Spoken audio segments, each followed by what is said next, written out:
আচ্ছা, গতদিন পর্যন্ত আপনাদের যদি কোনো কোয়েরি থাকে আমাকে বলতে পারেন। গত ক্লাস পর্যন্ত যদি আপনাদের কোনো কোয়েরি থাকে বলতে পারেন। স্যার একটা কোশ্চেন ছিল স্যার। বলেন। স্যার কোনো মডেলের অ্যাকুরেসি কি স্যার 100% হইতে পারে?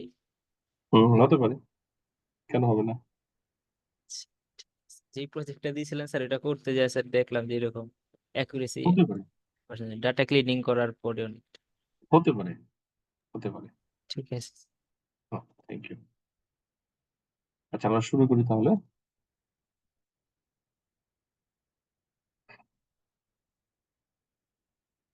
আমরা পড়ছিলাম মডেল 7। মডেল 7-এর নিউরাল নেটওয়ার্ক। আমরা এই বইটা ফলো করছিলাম, নিউরাল কম্পিউটিং অ্যান্ড ইন্ট্রোডাকশন। এই বইয়ের আমরা দুইটা চ্যাপ্টার দেখেছি। ফার্স্ট চ্যাপ্টার ছিল ইন্ট্রোডাক্টরি চ্যাপ্টার এবং সেকেন্ড চ্যাপ্টারটা ছিল প্যাটার্ন রিকগনিশন। মোটামুটি বেসিক গুলো হয়তো কিছুটা বুঝতে পেরেছেন যে এআই কি, আর্টিফিশিয়াল ইন্টেলিজেন্সের সাথে আসলে নিউরাল নেটওয়ার্কের রিলেশনশিপটা কি, আমাদের কি করা দরকার, এবং আলটিমেটলি প্যাটার্ন রিকগনিশন বিষয়টা কি, feature vector, feature space, dimensionality change হলে আসলে কি ঘটনা ঘটতে পারে, এবং খুব সিম্পল একটা টেকনিক, ক্লাসিফিকেশন টেকনিক নিয়ে আপনাদের সাথে কথা বলেছিলাম। আজকে আমার টার্গেট হচ্ছে আমরা এই বই থেকে দুটো চ্যাপ্টার শেষ করবো। একটা হচ্ছে দ্য বেসিক নিউরন, আর একটা হচ্ছে মাল্টিলেয়ার পারসেপ্ট্রন। তো আজকে এইটা শেষ করার প্ল্যান আছে আমার, চ্যাপ্টার 3। আর সামনের দিন হচ্ছে চ্যাপ্টার 4। ওকে, দিয়ে আমরা ডিপ লার্নিং এ চলে যাবো। তো দ্য বেসিক নিউরন এই চ্যাপ্টারটা খুবই ইম্পর্টেন্ট, এইটা একটু ভালো মতো খেয়াল করতে হবে। এইটা আসলে একটু বোঝার চেষ্টা করতে হবে। আমরা আজকে একটা অ্যালগোরিদম দেখাবো, একবারে ডিটেলস কিভাবে কাজ করে।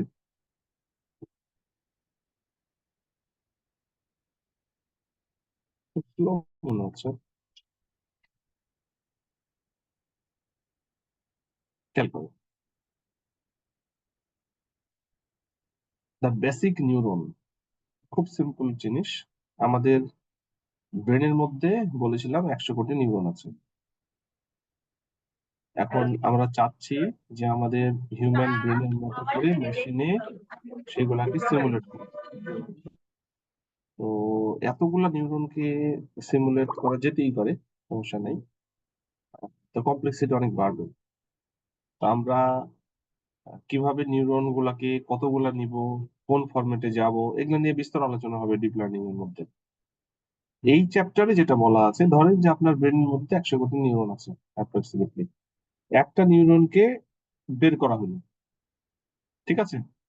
আমরা মেশিনে ঠিক ওই নিউরনটাকে ইমপ্লিমেন্ট করতে চাই, নিউরনের অ্যাক্টিভিটিস ইমপ্লিমেন্ট করতে চাই। আমরা কিভাবে করব? তার মানে হিউম্যান ব্রেনের একটা নিউরনকে কিভাবে আমরা মেশিনে সিমুলেট করতে পারি সেটা এই চ্যাপ্টারে দেখবো। এর পরের চ্যাপ্টারে কিন্তু অনেকগুলা নিউরনকে আমরা কিভাবে করতে পারি সেটা দেখবো। তো এইটা কিন্তু বেসিক, এটা বুঝতে পারলে ওইটা বুঝতে পারবেন, ওইটা বুঝতে পারলে ডিপ লার্নিং এর অনেক কিছু ক্লিয়ার হয়ে যাবে। আমি যতটা সহজে বুঝাইতে পারি ট্রাই করবো। ওকে, তো এইখানে যেটা বললাম যে এই চ্যাপ্টারের মূল লক্ষ্যই হচ্ছে একটা নিউরন কিভাবে আমরা মেশিনে সিমুলেট করতে পারি। আমাদের হিউম্যান ব্রেনে যেভাবে কাজ করে, মেশিনে আমরা কিভাবে ওই নিউরনটাকে নিয়ে কাজ করাইতে পারি সেটার কথা বলতে হচ্ছে। তো আমাদের বেসিক নিউরনটা কিরকম ছিল আপনাদেরকে আমরা দেখিয়েছি গতদিন।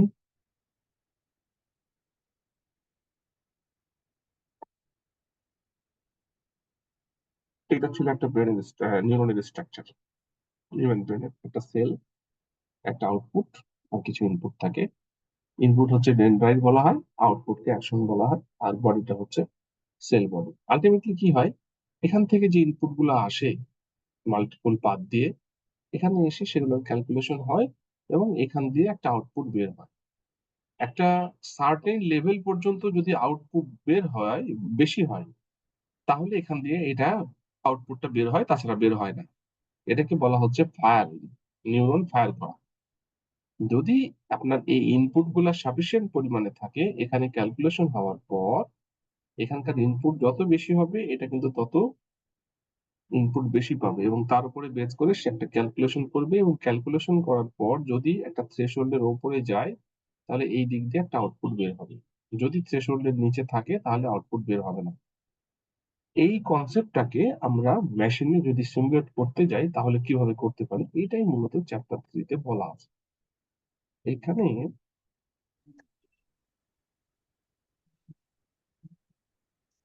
থ্রেশহোল্ডটা স্যার একটু হ্যাঁ বলছেন যে হ্যাঁ বলবো। তো এইটা হচ্ছে আসলে তারই একটা ফর্ম। এটা হলো সোমা বা বডি, অ্যাকশন মানে আউটপুট, এগুলো হচ্ছে ডেনড্রাইট ইনপুট। এবং এই ডেনড্রাইট ইনপুটের গায়ে এই নিউরনের ইনপুটের সাথে, ডেনড্রাইটের সাথে অন্য নিউরনের আউটপুট কিন্তু যুক্ত হচ্ছে। এটা হচ্ছে অন্য নিউরনের আউটপুট এসে এখানে যুক্ত হচ্ছে। এটা হলো সিন্যাপটিক জাংশন বা সিন্যাপস। ঠিক আছে, এই হলো অবস্থা। এখন এইটাকে আমরা কিভাবে সিমুলেট করব? এইটা মেশিনে যখন সিমুলেট করব তখন এইটা ইউজ করব। এখানে কি দেখেন তো, এটাও বডি, অ্যাকশনটাকে আমরা বলছি আউটপুট, আর ইনপুট হচ্ছে এই যে ইনপুট লাইন। মাল্টিপল ইনপুট থাকতে পারে। এবং এইখানে একটা বিষয় যুক্ত করা হচ্ছে মাল্টিপ্লিকেটিভ ওয়েট। এখানে এই লাইনের সাথে একটা তো ইনপুট আসবে এবং প্রতি লাইনের সাথে একটা করে ওয়েট থাকবে। ইনপুটের সাথে ওয়েটটা গুণ হবে, হয়ে যোগ হয়ে এর সাথে ক্যালকুলেশনটা হবে। এই মাল্টিপ্লিকেটিভ ওয়েট কেন দরকার? এটা হলো আপনার প্রিভিয়াস এক্সপিরিয়েন্স। যেমন ধরেন যে আপনাকে আপনার ফ্রেন্ড এসে বললো যে এই কাজটা করো, তো আপনার তো এই বিষয়ে এক্সপিরিয়েন্স যদি থাকে, খালি এই যে আপনার ফ্রেন্ড যখন বললো, দ্যাট মিনস আপনি ইনপুটটা পাইলেন। এখন এই ইনপুটটা যদি দেন, শুধু ইনপুট নিয়ে ক্যালকুলেশন হবে না। ইনপুটের সাথে এই এক্সপিরিয়েন্সের যে ফ্যাক্টরটা, আপনার হয়তো এর আগেও অনেক ফ্রেন্ড আপনাকে বলেছে এটা করো, ওই সেম জিনিসই ও বলেছে হয়তো সেটা করো, হতে পারে। তো এই ইনপুটের সাথে এই মাল্টিপ্লিকেটিভ ওয়েটটা কিন্তু, মানে ওয়েটটা গুণ হবে, হওয়ার পরে এই সবগুলার একটা সামেশন হবে। এইটা হওয়ার পরে এখান থেকে একটা থ্রেশহোল্ডের সাথে ক্যালকুলেশন করে যদি থ্রেশহোল্ডের উপরে যায় তাহলে 1, আদারওয়াইজ 0। আমরা এইটা সিমুলেট করতে পারবো। এখানে লেখা আছে outline of the basic model. আগেরটা ছিল বায়োলজিক্যাল নিউরন, এটা হচ্ছে মেশিন সিমুলেটেড নিউরন। তার মানে কি বললাম, প্রত্যেকটা ইনপুটের একটা করে ওয়েট থাকবে, ইনপুট লাইনের সাথে একটা করে ওয়েট থাকবে। এটা কি? এটা হলো আপনার প্রিভিয়াস এক্সপিরিয়েন্সের একটা ফ্যাক্টর। খালি যেমন আপনি একটা কাজ করছেন, একটা জিনিস দেখলেন, দেখার পর ডিসিশন নিলেন, আপনার ওই বিষয়ে প্রিভিয়াস এক্সপিরিয়েন্স থাকতে পারতো। This is weight. তারপরে মেশিনে কিভাবে সিমুলেট করব? খালি ইনপুট নিলে তো হবে না, ইনপুটের সাথে একটা ওয়েট ক্যালকুলেশন করে আমরা তার সাথে সাম করে আমরা ক্যালকুলেশনটা করবো। ঠিক আছে, কিরকম হইতে পারে? এখানে দেখেন এই যে ফর্মটা দেওয়া আছে, আমি একটা ফিগার বের করি। এখানে সম্ভবত একটা ফিগার থাকার কথা।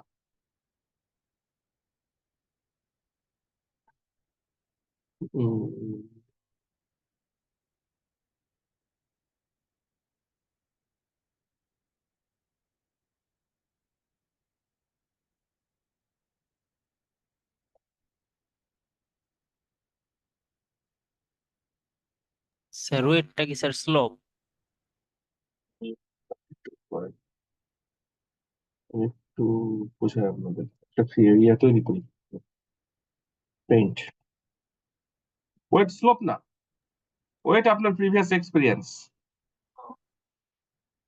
আপনার ফ্রেন্ড, ওই যে এক্সাম্পলটা দিলাম, আপনার ফ্রেন্ড আপনাকে বলছে এটা করো, খালি ইনপুট নিলে হবে না। আপনার ব্রেনের প্রিভিয়াস যে এক্সপিরিয়েন্স গুলা, সেটা ওই ইনপুটের সাথে একটা ক্যালকুলেশন করেই কিন্তু একটা ওয়েটেড সাম যখন আসবে তখন ক্যালকুলেশনটা হবে। আমি একটু বুঝে আগে থামি, শেষ করে নিই।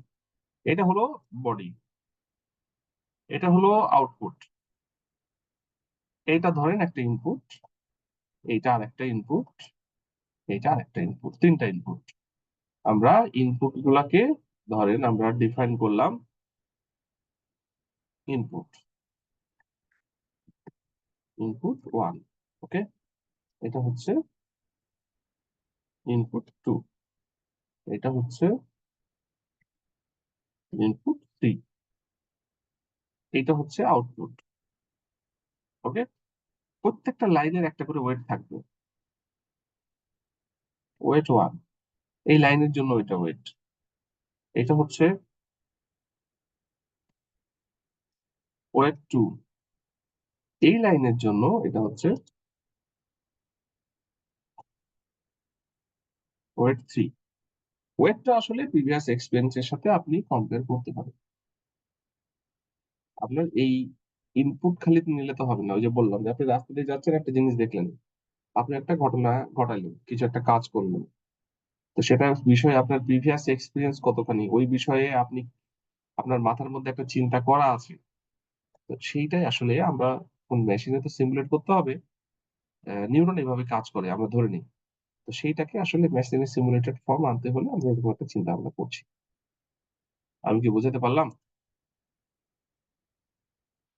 এই ফিগারটা কি বোঝা গেছে? জি স্যার।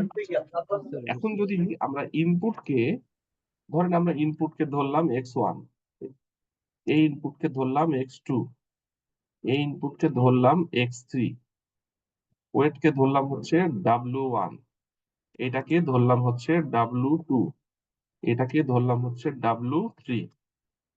এবার কি হবে? এইবার আমরা ক্যালকুলেশনটা কি করব, এই ইনপুটের সাথে এই লাইনের ওয়েটের গুণ।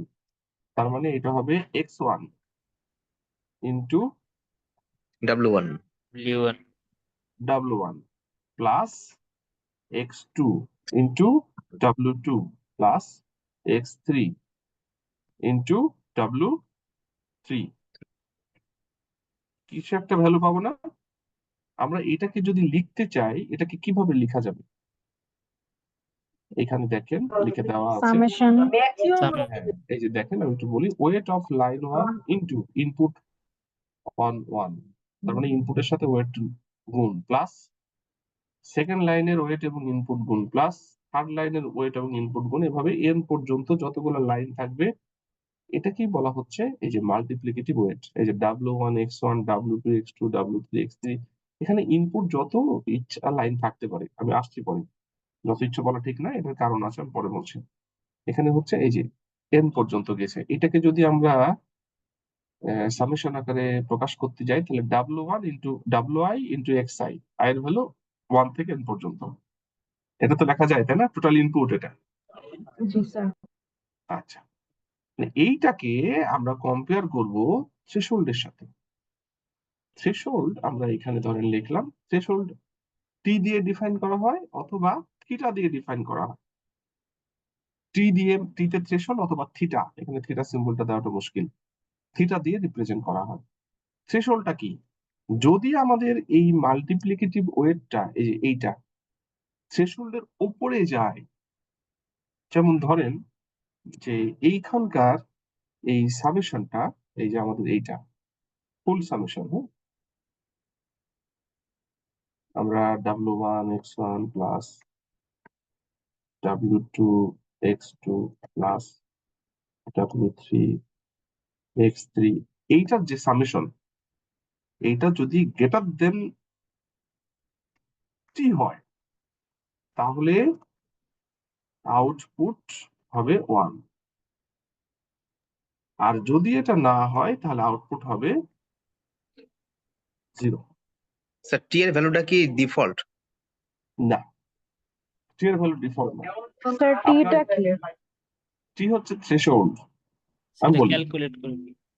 হ্যাঁ, থ্রেশহোল্ডটা কি? থ্রেশহোল্ড হচ্ছে, এই থ্রেশহোল্ডটাই কিন্তু আমরা সবসময় লার্ন করতে আছি। ধরেন যে আপনি একটা অ্যাক্সিডেন্ট দেখলেন রাস্তায় যেতে যেতে, তো আপনি আহ, দুইটা ঘটনা ঘটতে পারে। আপনি হয়তো খুবই অবাক হয়ে গেলেন এরকম একটা ঘটনা দেখে, আরেকটা হলো যে আপনি কিছুই মনে করলেন না, এটা কেন? কেন? হয়তো আপনি এর আগে এর থেকেও বড় অ্যাক্সিডেন্ট দেখেছেন, আপনি কিছুই মনে করবেন না। কিন্তু কিন্তু যদি এরকম অ্যাক্সিডেন্ট না দেখেন, তাহলে কিন্তু এটা আপনার জন্য একটা নতুন কিছু, এবং আপনাকে এটা নাড়িয়ে দিতে পারে। তাহলে আপনার যে থ্রেশহোল্ডের লেভেল, এই যে অ্যাক্সিডেন্ট দেখার যে থ্রেশহোল্ডের লেভেল, সেটা কি প্রতিনিয়ত কিন্তু চেঞ্জ হচ্ছে। আমাদের হিউম্যানদের মধ্যে আমরা যত বেশি এক্সপিরিয়েন্স গ্যাদার করছি, তত কিন্তু এই থ্রেশহোল্ডটা চেঞ্জ হচ্ছে। তার মানে এটা কিন্তু একটা চেঞ্জিং প্যারামিটার। এখন মেশিনের ক্ষেত্রে আমরা যে অ্যালগোরিদম গুলো ইউজ করব, কোনো কোনো অ্যালগোরিদমে থ্রেশহোল্ড একটা ফিক্স ধরে নেওয়া হয়, আর ম্যাক্সিমাম অ্যালগোরিদমেই থ্রেশহোল্ড ক্যালকুলেট করা হয় এবং অ্যাডাপ্ট করা হয়। মানুষ যেভাবে অ্যাডাপ্ট করে তার থ্রেশহোল্ডকে, মেশিনে ওই অ্যালগোরিদম গুলো এটাকে অ্যাডাপ্ট করা হয়। আপাতত আমরা একটা জিনিস ধরে নিব, এই অ্যালগোরিদমে কিন্তু পরের চ্যাপ্টারে যে অ্যালগোরিদম আছে ওখানে থ্রেশহোল্ডকেও আমরা অ্যাডাপ্ট করবো, মানে চেঞ্জ করবো। বুঝতে পারলাম? তার মানে থ্রেশহোল্ডে স্যার এক্সপিরিয়েন্সের মতো, কত বেশি এক্সপিরিয়েন্স সেটা বুঝাইতেছে। বলতে পারেন। আমরা আসলে যে আমি গতদিন একটা জিনিস বলছি আপনাদের, হিউম্যান ব্রেন কিভাবে চলে আমরা কিন্তু আসলে জানি না, আমরা ধারণা করি এইভাবে চলে। আমাদের স্ট্রাকচারটা জানা আছে কিন্তু ওর ভেতরে অ্যালগোরিদম কি আছে ওই জন্য আমরা ধারণা করিনি এভাবে চলে। আমরা ধারণা করি যে এটাই হয় এবং তার উপরে বেস করে কিন্তু অ্যালগোরিদম গুলো ডেভেলপ। ঠিক আছে? আর কোনো কোয়েরি এ পর্যন্ত? তাহলে স্যার আমাদের টার্গেট কি থাকে, মানে থ্রেশহোল্ডের বেশি হওয়া, মানে থ্রেশহোল্ডের বেশি করলেই আরেকবার তো বলেন। টার্গেট কি থাকবে, ওয়েট কে, মানে যে টোটাল যে ওয়েট আর এক্স গুণ করলাম ইনপুট, হুম এটা কি সবসময় একের উপরে নেওয়ার টার্গেট থাকে মানুষের, নাকি জিরো করা? আচ্ছা, আমরা অ্যালগোরিদমটা শেষ করি, সব কোশ্চেনের অ্যান্সার পেয়ে যাবেন। কোশ্চেন গুলো আপনি নিজেই বুঝতে পারবেন, অনেক কোশ্চেন চলে আসবে। ঠিক আছে, তারপরে কোশ্চেন শুনবো না, আগে দেখতে থাকেন। এই পর্যন্ত কি বুঝতে পেরেছেন যা বলেছে মোটামুটি ভাবে? যে আমাদের জি স্যার। একটা বায়োলজিক্যাল নিউরনকে আমরা মেশিন সিমুলেটেড নিউরনে আনতে চাচ্ছি, তার জন্য এই রকম একটা স্ট্রাকচার ডেভেলপ করব এবং এইভাবে ক্যালকুলেশন করব। ঠিক আছে, খুব সিম্পল, এটাই বলা আছে। এখন এখানে এটাকে বলা হচ্ছে থ্রেশহোল্ডিং ফাংশন। থ্রেশহোল্ডিং ফাংশনটা কি দেখেন, আমি আঁকাই এখানে। আমরা আঁকাইতেই পারি এখানে একটা, এটা হলো এক্স অ্যাক্সিস, এটা হলো ওয়াই অ্যাক্সিস, এইটা হচ্ছে টি, এই পয়েন্টটা হচ্ছে টি,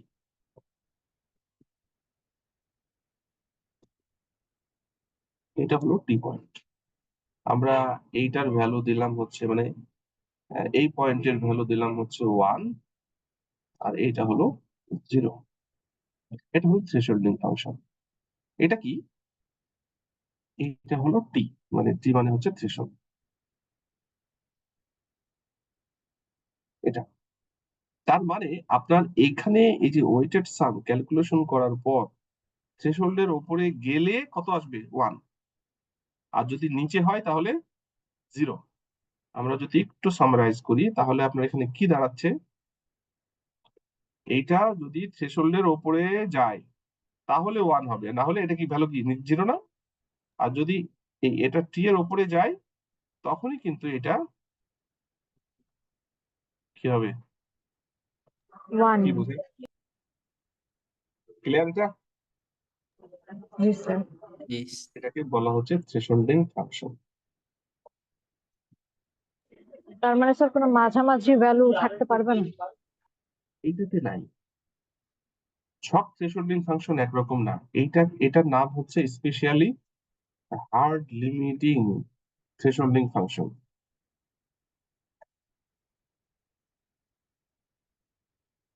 এটার আরেকটা নাম আছে, এটাকে বলা হয় স্টেপ ফাংশন। নাম শুনে বুঝতেই পারছেন, স্টেপ মানে দুইটা স্টেপ, হার্ডলি লিমিট করে দিয়েছে, মাঝামাঝি কোনো স্থান নাই, আইদার ইট ইজ 0 অর 1। মানে এখানকার আউটপুট কি হতে পারে? 1 হতে পারে না 0 হতে পারে। ঠিক আছে, ক্লিয়ার? Yes, sir. কোনো কোয়েরি? ওকে, তাহলে এই যে এটাকে বলা হচ্ছে থ্রেশহোল্ডিং ফাংশন। আমরা কিন্তু ডিপ লার্নিং এ যেও এইসব থ্রেশহোল্ডিং ফাংশন গুলো দেখবো, সিগমোইডাল ফাংশন, তারপরে রেলু, এগুলো সব কিন্তু এই টাইপের ফাংশন, সেম। বাট ওইখানে ভেরিয়েশন হয়, 0 থেকে 1 এর মধ্যে ভ্যালু আসে, আমরা সেগুলাও দেখবো, সমস্যা নেই। এইটা হচ্ছে একেবারে ইনিশিয়াল, সেই কাজের জন্য দেখছি। এরপরে দেখেন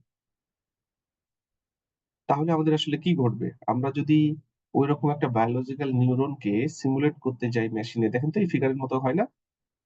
এটা হচ্ছে বডি, বডি থেকে আউটপুট বের হচ্ছে, ইনপুট গুলো এখানে আসছে, ওয়েট গুলো আসছে, এবং আলটিমেটলি প্রত্যেকটা ইনপুটের সাথে প্রত্যেকটা ওয়েট গুণ হবে, হয়ে যোগ হবে, হওয়ার পরে থ্রেশহোল্ডের সাথে কম্পেয়ার হয়ে এটা রেজাল্ট দেবে। Clear? Sir clear sir. Okay. Sir যা এখানে যেটা আর কি ক্লিয়ার হলাম সেটা হচ্ছে থ্রেশহোল্ডের থ্রুতেই আমাদের আউটপুটটা পেতে হবে। না, তো তাই তো স্যার এরো তো অনেক সব ম্যাটার আছে, এত সহজে ডিসিশন নেওয়া যাবে না। দেখেন, আমি আচ্ছা, ডিপলি আপনাদের এই মেশিন লার্নিং পড়ার সময় কিন্তু আমি সহজে কিন্তু কোনো কিছু ইয়েস নো বলি না। জি স্যার, তাই তো দেখছি স্যার। কেন বলি না আমি আপনাকে বলি। ধরেন, আপনারা কিন্তু ইয়েস নো খোঁজার চেষ্টা করছেন বারবার, কিন্তু ইয়েস নো আসলে বলার সুযোগ নাই। আপনি যদি একজন এমবিবিএস ডাক্তারের কাছে যান, আপনাকে কিন্তু একেবারে কি অ্যান্টিবায়োটিক দিয়ে ছেড়ে দিবে। আর যদি আপনি একজন এফসিপিএস এর কাছে যান, উনি কিন্তু সহজে আপনাকে অ্যান্টিবায়োটিক দিবে না। তাই তো? এটাই হয়। জি এর স্যার। কারণটা কি? কারণটা হচ্ছে, এক্সপিরিয়েন্স। হ্যাঁ, এক্সপেরিয়েন্স, তার এক্সপার্টাইজ। আসলে রিয়েল ওয়ার্ল্ড এ যখন কাজ করার এক্সপেরিয়েন্স বেশি থাকবে, আল্টিমেটলি সেটার ইয়েস নো বলাটা আসলে খুব কঠিন। কেননা উনি দেখতে পাচ্ছেন যে ইয়েস নো এর মাঝেও মেলা কিছু আছে। তো এটা আসলে রিয়েল এক্সাম্পল ওইভাবে দিলে ওই জন্য আসে না। তো এইখানে যেটা বললেন, থ্রেশহোল্ড তো আছেই। থ্রেশহোল্ড এর সাথে ওয়েট এর উপরেও ডিপেন্ডেন্ট। ওইজন্য শুধু থ্রেশহোল্ড এর উপরে না, ওয়েট এর উপরে ডিপেন্ডেন্ট, এবং এখানে টার্গেট ভ্যালুর উপরেও ডিপেন্ডেন্সি আসবে। আমরা অ্যালগরিদমটা দেখি ক্লিয়ার হয়ে যাবে একেবারে। ঠিক আছে? জি স্যার। আচ্ছা, এবার দেখেন লার্নিং ইন সিম্পল নিউরনস। আমাদের ওই ওই পর্যন্ত মোটামুটি কিন্তু থাকলো। ঠিক আছে? যে আমরা একটা মেশিনে একটা নিউরন সিমুলেট করতে চাচ্ছি, আমরা এই দুইটা জিনিস ইউজ করব। দুইটা জিনিস মানে এই যে এটাই মেইনলি জিনিস। এইখানে একটা এরকম ভাবে ইনপুট আউটপুট থাকবে, এভাবে ওইটার সাথে ক্যালকুলেশন করে একটা রেজাল্ট বের করবো থ্রেশহোল্ডের সাথে কম্পেয়ার করে। এবং আমরা যদি একটু ভিতরে চিন্তা করি যে থ্রেশহোল্ডিং ফাংশনটা কেমন হতে পারে, থ্রেশহোল্ডের উপরে গেলে 1, নিচে আসলে 0। এই তো, সিম্পল, খুবই সিম্পল। এখন কথা হচ্ছে আমরা একটু অন্যদিকে চলে যাই। একটু চিন্তা করেন তো যে ছোট বাচ্চা, সে হয়তো আপনার 3-4 বছর বয়স, 5 বছর ধরে নিলাম, 4-5 বছর বয়স, তাকে আপনি হচ্ছে ক্যারেক্টার শিখাচ্ছেন, ইংলিশ ক্যারেক্টার। ঠিক আছে? তো নর্মালি কি হয়, আমরা দেখবেন যে সে এটা খুব দ্রুতই হয়তো শিখলো, বিটাও শিখলো, সি শিখতে যে একটু ডিলে হচ্ছে, ডি শিখতে যে আরেকটু ডিলে হচ্ছে, ই শিখতে যে আরেকটু ডিলে হচ্ছে। যত বেশি আসছে তত ডিলেটা বাড়ে। কারণটা কি? কারণটা কি বলতে পারবেন? স্যার তার যে মানে প্রথমত তার পরিচিতি এখানে একটা ব্যাপার আছে স্যার, সে বারবার দেখছে, ইনপুট গুলা নিচ্ছে, এই বিষয়গুলো বেশি দেখছে আশেপাশে, এটা হতে পারে। আবার স্যার না, হয় নাই। আমি বলি মেইন ফ্যাক্টটা কি। আমরা এটাকে ডিলিট করে দিই, এটা লাগবে না। এখানে দেখেন, আপনি যখন একটা ছোট বাচ্চাকে এ শিখাচ্ছেন, সে দেখলো এই ক্যারেক্টারটা ঠিক আছে, একটা ক্যারেক্টার, ইটস ওকে, এটা এ, আমি মেনে নিলাম। এরপরে আপনি বলছেন যে একটু বড় করি, খুব ছোট হয়ে যাচ্ছে না, আপনাদের বুঝতে অসুবিধা হচ্ছে। 1 মিনিট।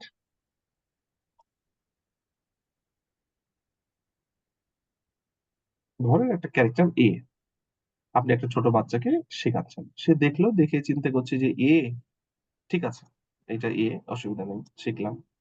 এরপরে আপনি তাকে শেখাচ্ছেন হচ্ছে বি, সে বলছে এটা বি, ঠিক আছে, বি শিখলাম। তারপরে আপনি তাকে শেখাচ্ছেন হচ্ছে সি, সে বলছে ঠিক আছে, শিখলাম।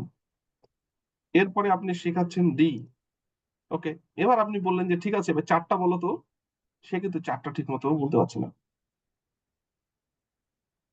এটাই হয় নর্মালি। কারণটা কি? যখন আপনি এ শিখালেন, সে শুধু একটাই জানতো যে এটাই এ। যখন আপনি বি শিখালেন, তখন সে দেখলো এটা B, but he has to compare with A. কারণ এর পরের বার বি যে দেখতে এইরকম এবং এ দেখতে এরকম, এবং এ বি যদি কাছাকাছি আসে, কোনটাকে এ বলতে হবে কোনটাকে বি বলতে হবে, এই দুটার মধ্যে কিন্তু সে একটা কম্পারিজনও করছে। এরপরে যখন সি শিখালেন, সি শেখা মানে কি, এ বি সি তিনটাই শেখাইতে হবে। ডি শেখা মানে কি, এ বি সি ডি চারটাই যেন তার মেমোরির মধ্যে থাকে। আলটিমেটলি পরেরটা যখন আপনি শেখাচ্ছেন, তখন প্রথম গুলার সাথে সে একটা কম্পারিজন করে দেখছে যে কোনটা এ হয়, কোনটা বি হয়, কোনটা সি হয়। তাকে তো আর একটা চিনতে হচ্ছে না, অন্যগুলোর সাথে তার একটা কম্পারিজনও লাগছে। কি বোঝা গেল? স্যার তার মানে স্যার সে যত বেশি জিনিসগুলা, নতুন নতুন জিনিস নিচ্ছে, তার প্রসেসিং এর টাইম বেশি লাগছে, বিষয়টা তো এরকমই স্যার। কম্পারিজন টাইমটা বেশি লাগছে। তার মানে কি হাই স্যার আমরা লেভেলের কথা। আমরা যখন স্যার মানে আরো বড় বড় ডেটা নিয়ে কাজ করবো, তখন কি প্রবলেম ফেস করতে পারি? যে দেখা যাচ্ছে অনেক রকমের, আজকে একটা দিলাম, আবার কালকে আরেক ধরনের একটা ডেটা দিলাম, এরপরে আবার ভিন্নতম একটা দিলাম একদম আনরিলেটেড, সেক্ষেত্রে কি স্যার প্রসেসিং টাইমটা কি তখন বেশি লাগতে পারে স্যার? কম্পারিজন টাইমটা বাড়বে। ও এটা খুব সিম্পল, কেননা হচ্ছে যে আপনি যত সামনের দিকে যাবেন পিছনের গুলাকে তো আপনাকে টেনে নিয়ে যেতে হচ্ছে না, জি স্যার, সে তো এটা করবে, কম্পারিজন তো বাড়বে। মিলাবে। হ্যাঁ, হ্যাঁ, এইটাই এখানে বলা হচ্ছে, এটা লাগবে আসলে। কেন বলছি এটা, কারণ আছে, অ্যালগরিদমে লাগবে। এখন দেখেন, এটা হচ্ছে সেই ব্ল্যাক বক্স। সে এ চিনানো হলো, ইটস ওকে। যখন বি চিনানো হলো, তখন সে বলছে যে ঠিক আছে, বি চিনলাম, কিন্তু এ আর বি এর মধ্যে যেন ডিফারেন্সিয়েট সে তৈরি করতে পারে। ঠিক সি যখন চেনানো হবে, তখন এ বি সি এর মধ্যে যেন ডিফারেন্সিয়েট তৈরি করতে পারে। ডি যখন চেনানো হবে, তখন এ বি সি ডি সেটা চেনানো হবে। এটা কিন্তু আমরা শিখাই। দেখেন, যখন আমরা হচ্ছে একটা বাচ্চাকে আপনি এ শিখালেন, ঠিক আছে, যখন বি শিখালেন, সে শিখলো, এরপরে বললেন যে ঠিক আছে এ বি পড়ো। তারপরে যখন সি শিখালেন, তখন এ বি সি পড়ো। মানে প্রথম থেকেই যাই। যেমন কাউন্টিং যখন আপনি শেখান, 1 শিখালেন, 2 শিখালেন, 3 শিখালেন, 4 শিখালেন, এভাবে যখন শিখাচ্ছেন, একটা শিখাচ্ছেন আর প্রথম থেকে বলছেন যে ঠিক আছে প্রথম থেকে আবার পড়ো। কারণটা কি? কারণ হচ্ছে সে সবগুলো যেন অ্যাডপ্ট করে দিতে পারে। কি ঠিক আছে তো? আমার সাথে মিলছে তো? লজিক ঠিক আছে? জি স্যার, জি স্যার, এটা রিয়েল আচ্ছা, লাইফ এক্সাম্পল স্যার। হ্যাঁ। এখন এইটা আমি আগেই বলেছি, মেশিন লার্নিং এর রিয়েল লাইফের বাইরে আসলে কিছু যায়নি। কারণ আমরা মেশিনকে সেই জিনিসই শেখাবো যেটা হিউম্যান কাজ করে, চিন্তা করে, থিঙ্ক করে, সেইটা। তো হিউম্যানের মতো করে আসলে আপনাকে মেশিনকে ইন্টেলিজেন্স দিতে হবে, তাহলে তত ভালো আউটপুট আপনি পেয়ে যাবেন। এখন এখানে দেখেন, এইটা হচ্ছে একটা অ্যালগরিদম। আমাদের আজকে উদ্দেশ্য হচ্ছে এই অ্যালগরিদমটা শিখবো, দ্য পারসেপ্ট্রন লার্নিং অ্যালগরিদম। একটা নিউরনকে, যেটা বললাম যে হিউম্যান ব্রেন থেকে আমাদের 100 কোটি নিউরনের মধ্যে একটা নিউরনকে বের করে নিয়ে এসে আমরা মেশিনে সেটাকে ইমপ্লিমেন্ট করতে চাই, মেশিনে সিমুলেট করতে চাই। আমরা কিভাবে করতে পারি সেটা এখানে বলা আছে। দেখেন, আমি একটা ফিগার ইউজ করব।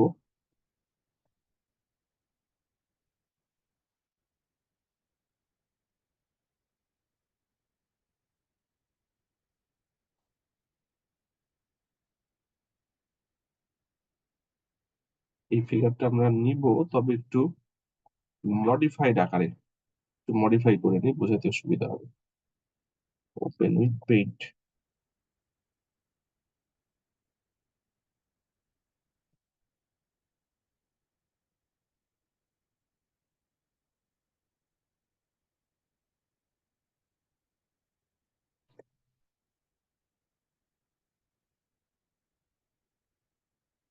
খেয়াল করেন, এটা হলো পারসেপ্টর লার্নিং অ্যালগরিদম। এই অ্যালগরিদমে 4টা স্টেপ আছে। এটার উদ্দেশ্য হচ্ছে একটা সিঙ্গেল নিউরনকে আমরা কিভাবে মেশিনে সিমুলেট করতে পারি, এই 4টা স্টেপ দিয়ে করব। আমরা এই কাজটা করার জন্য একটা প্রবলেম বেছে নিচ্ছি। এটা হলো প্রবলেম, যেখানে ধরে নিলাম যে আমার পার্সন আছে 3টা, ধরেন সরি 8জন পার্সন। ঠিক আছে, ধরলাম যে আপনাদের ক্লাসে 8জন পার্সন আছে, আমি 2টা গ্রুপে ভাগ করতে চাচ্ছি। 8জন পার্সনকে 2টা গ্রুপে ভাগ করতে চাচ্ছি। জাস্ট এটা ক্লাসিফিকেশন অ্যালগরিদমের মতো, ওই যে ডায়াবেটিক ডেটা সেটের মতো, পিমা ইন্ডিয়ান ডায়াবেটিক ডেটা সেটের মতো। আমাদের 8টা কটা, 8টা ছিল না, 8টা না 9টা, 8টা ধরে নিলাম। 8টা ইনপুট ছিল আর একটা আউটপুট ছিল যে ডায়াবেটিক আছে কিনা। আমরা এখানে চাচ্ছি একটা ক্লাসে 8জন পার্সন আছে, সেই পার্সনের মধ্যে 4জন হচ্ছে একটা গ্রুপের মধ্যে পড়বে, যেমন এই যে P1 P2 P3 P4 zero গ্রুপের মেম্বার, আর P5 P6 P7 P8 এটা 1 গ্রুপের মেম্বার।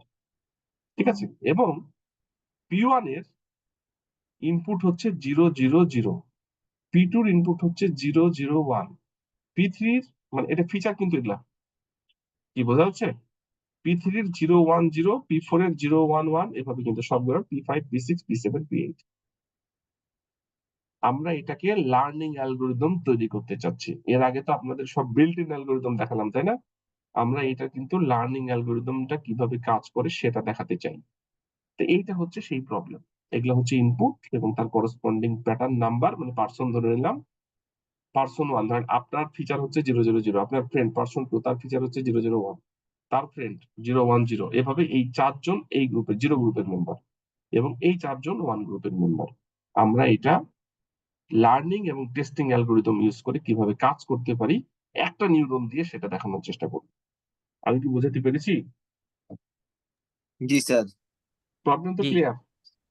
জি জি স্যার স্যার। আচ্ছা, এখন আমরা সলিউশন তৈরি করবো। নিউরাল নেটওয়ার্কের আসলে নিউরাল নেটওয়ার্ক থেকে কিন্তু ডিপ লার্নিং আসছে, আমরা আসবো ধীরে ধীরে। তো নিউরাল নেটওয়ার্কের প্রবলেম সলিউশন করার জন্য প্রথমে আপনাকে আর্কিটেকচারাল ভিউটা আঁকতে হবে। তা আমরা যেটা বলছি যে আমরা একটা নিউরনের উপরে বেস করে কাজ করব। এইখানে perceptron, single perceptron learning algorithm বলতে পারেন। সরি, আমরা তাহলে একটা নোড এখানে নিলাম। ওকে, নোড নিলাম, এটা হচ্ছে তার কি আউটপুট। ইনপুট লাইন কটা হবে বলেন তো?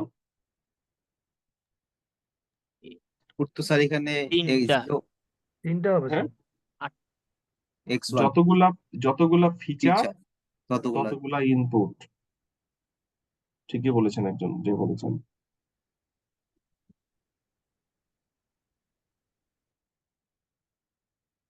ঠিক আছে, তিনটা ইনপুট এবং এই যে তিনটা ফিচার তিনটা ইনপুট, তাহলে একটা হবে কি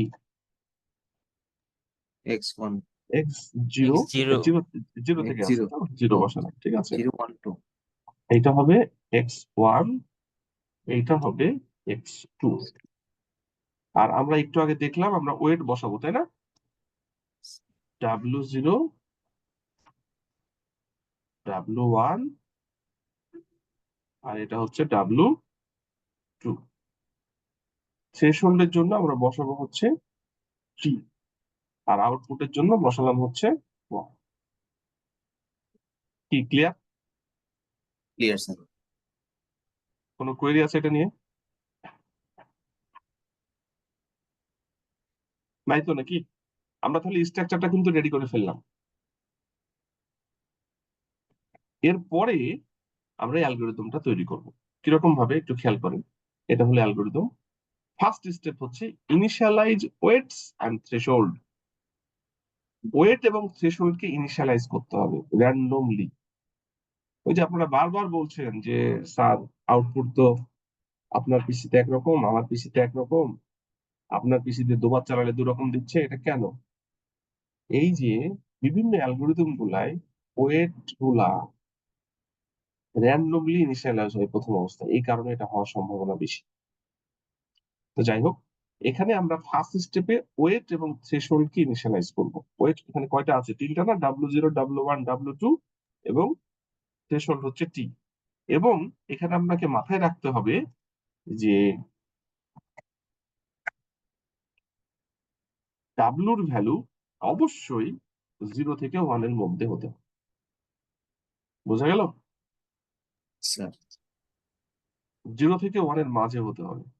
স্যার এবং এটা কি সব ক্ষেত্রেই স্যার 0 থেকে 1 এর মাঝে? নিউরাল নেটওয়ার্কে এটাই ইউজ করা হয়, তবে আমি নিজেও যেটা দেখেছি ডেসিমাল ভ্যালু দিয়ে করলে যে হয় না তা বলা যাবে না, তবে এটা দিয়ে করলে ভ্যারিয়েশনটা ভালো আসে, আউটপুটটা অনেক ভালো পাওয়া যায়।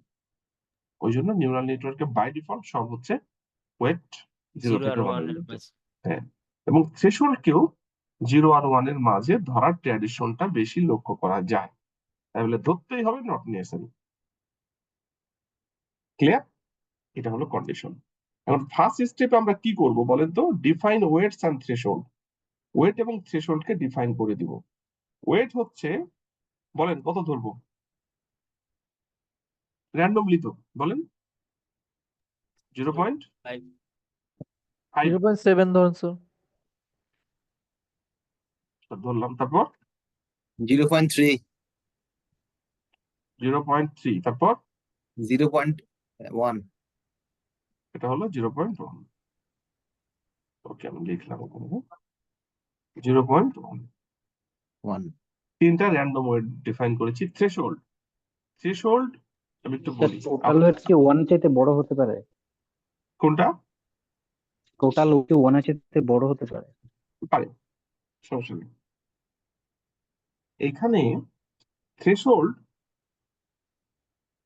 এই ছোট্ট অ্যালগোরিদম এটা খুবই ছোট, ওই জন্য থ্রেশহোল্ড এখানে অ্যাডপ্ট করা হয় না। অ্যাডপ্ট করা হয় শুধুমাত্র ওয়েট গুলা। থ্রেশহোল্ড একটা ফিক্সড রেখে দেওয়া হয়। বলেন থ্রেশহোল্ড কত দিব? 0.80 অনেক বেশি হয়ে যায়, যে একটু মাঝে আসি, নাহলে মিলাইতে কষ্ট হবে। 0.22 দেন স্যার, তার না না, পয়েন্ট হওয়া ছোট হয়, আমি মাঝামাঝি দিই। 5 দেন স্যার। জি স্যার। ঠিক আছে, এটা কোনো ফ্যাক্ট না, আপনি মেশিনে যেটা করবেন সেটা হবে, আমাকে এটা মিলানোর চেষ্টা করছি আর কি, জি স্যার। মিলালে আপনাদের বুঝতে সুবিধা হবে, সেই কারণে 0.5 দিলাম। ঠিক আছে, থ্রেশহোল্ড কি স্যার 1 এর নিচে হইতে পারে না?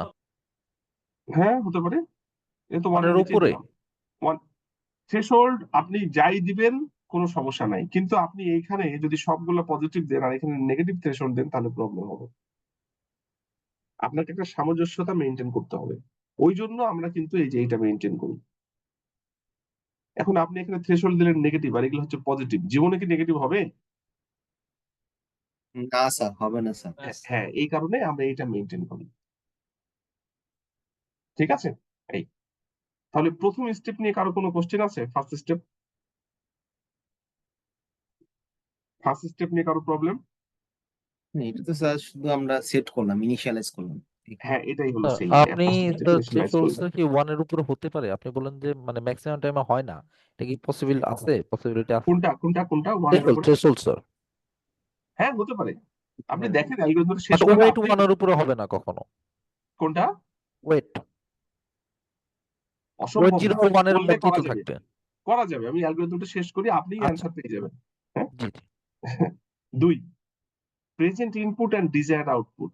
অলরেডি কিন্তু আমরা বলেছি যে কোনটা কোনটা ইনপুট হবে, তার করসপন্ডিং আউটপুট কি হবে। এই ইনপুটের জন্য যে 0 0 0 এর জন্য আউটপুট 0, 0 0 1 এর জন্য আউটপুট 0, 0 1 0 এর জন্য আউটপুট 0। এইভাবে কিন্তু প্রত্যেকটা ইনপুটের জন্য কি আউটপুট হবে, সে 0 আউটপুট হবে না 1 আউটপুট হবে, সেটা কিন্তু আমাদের বলা আছে। তো এই যে প্রেজেন্ট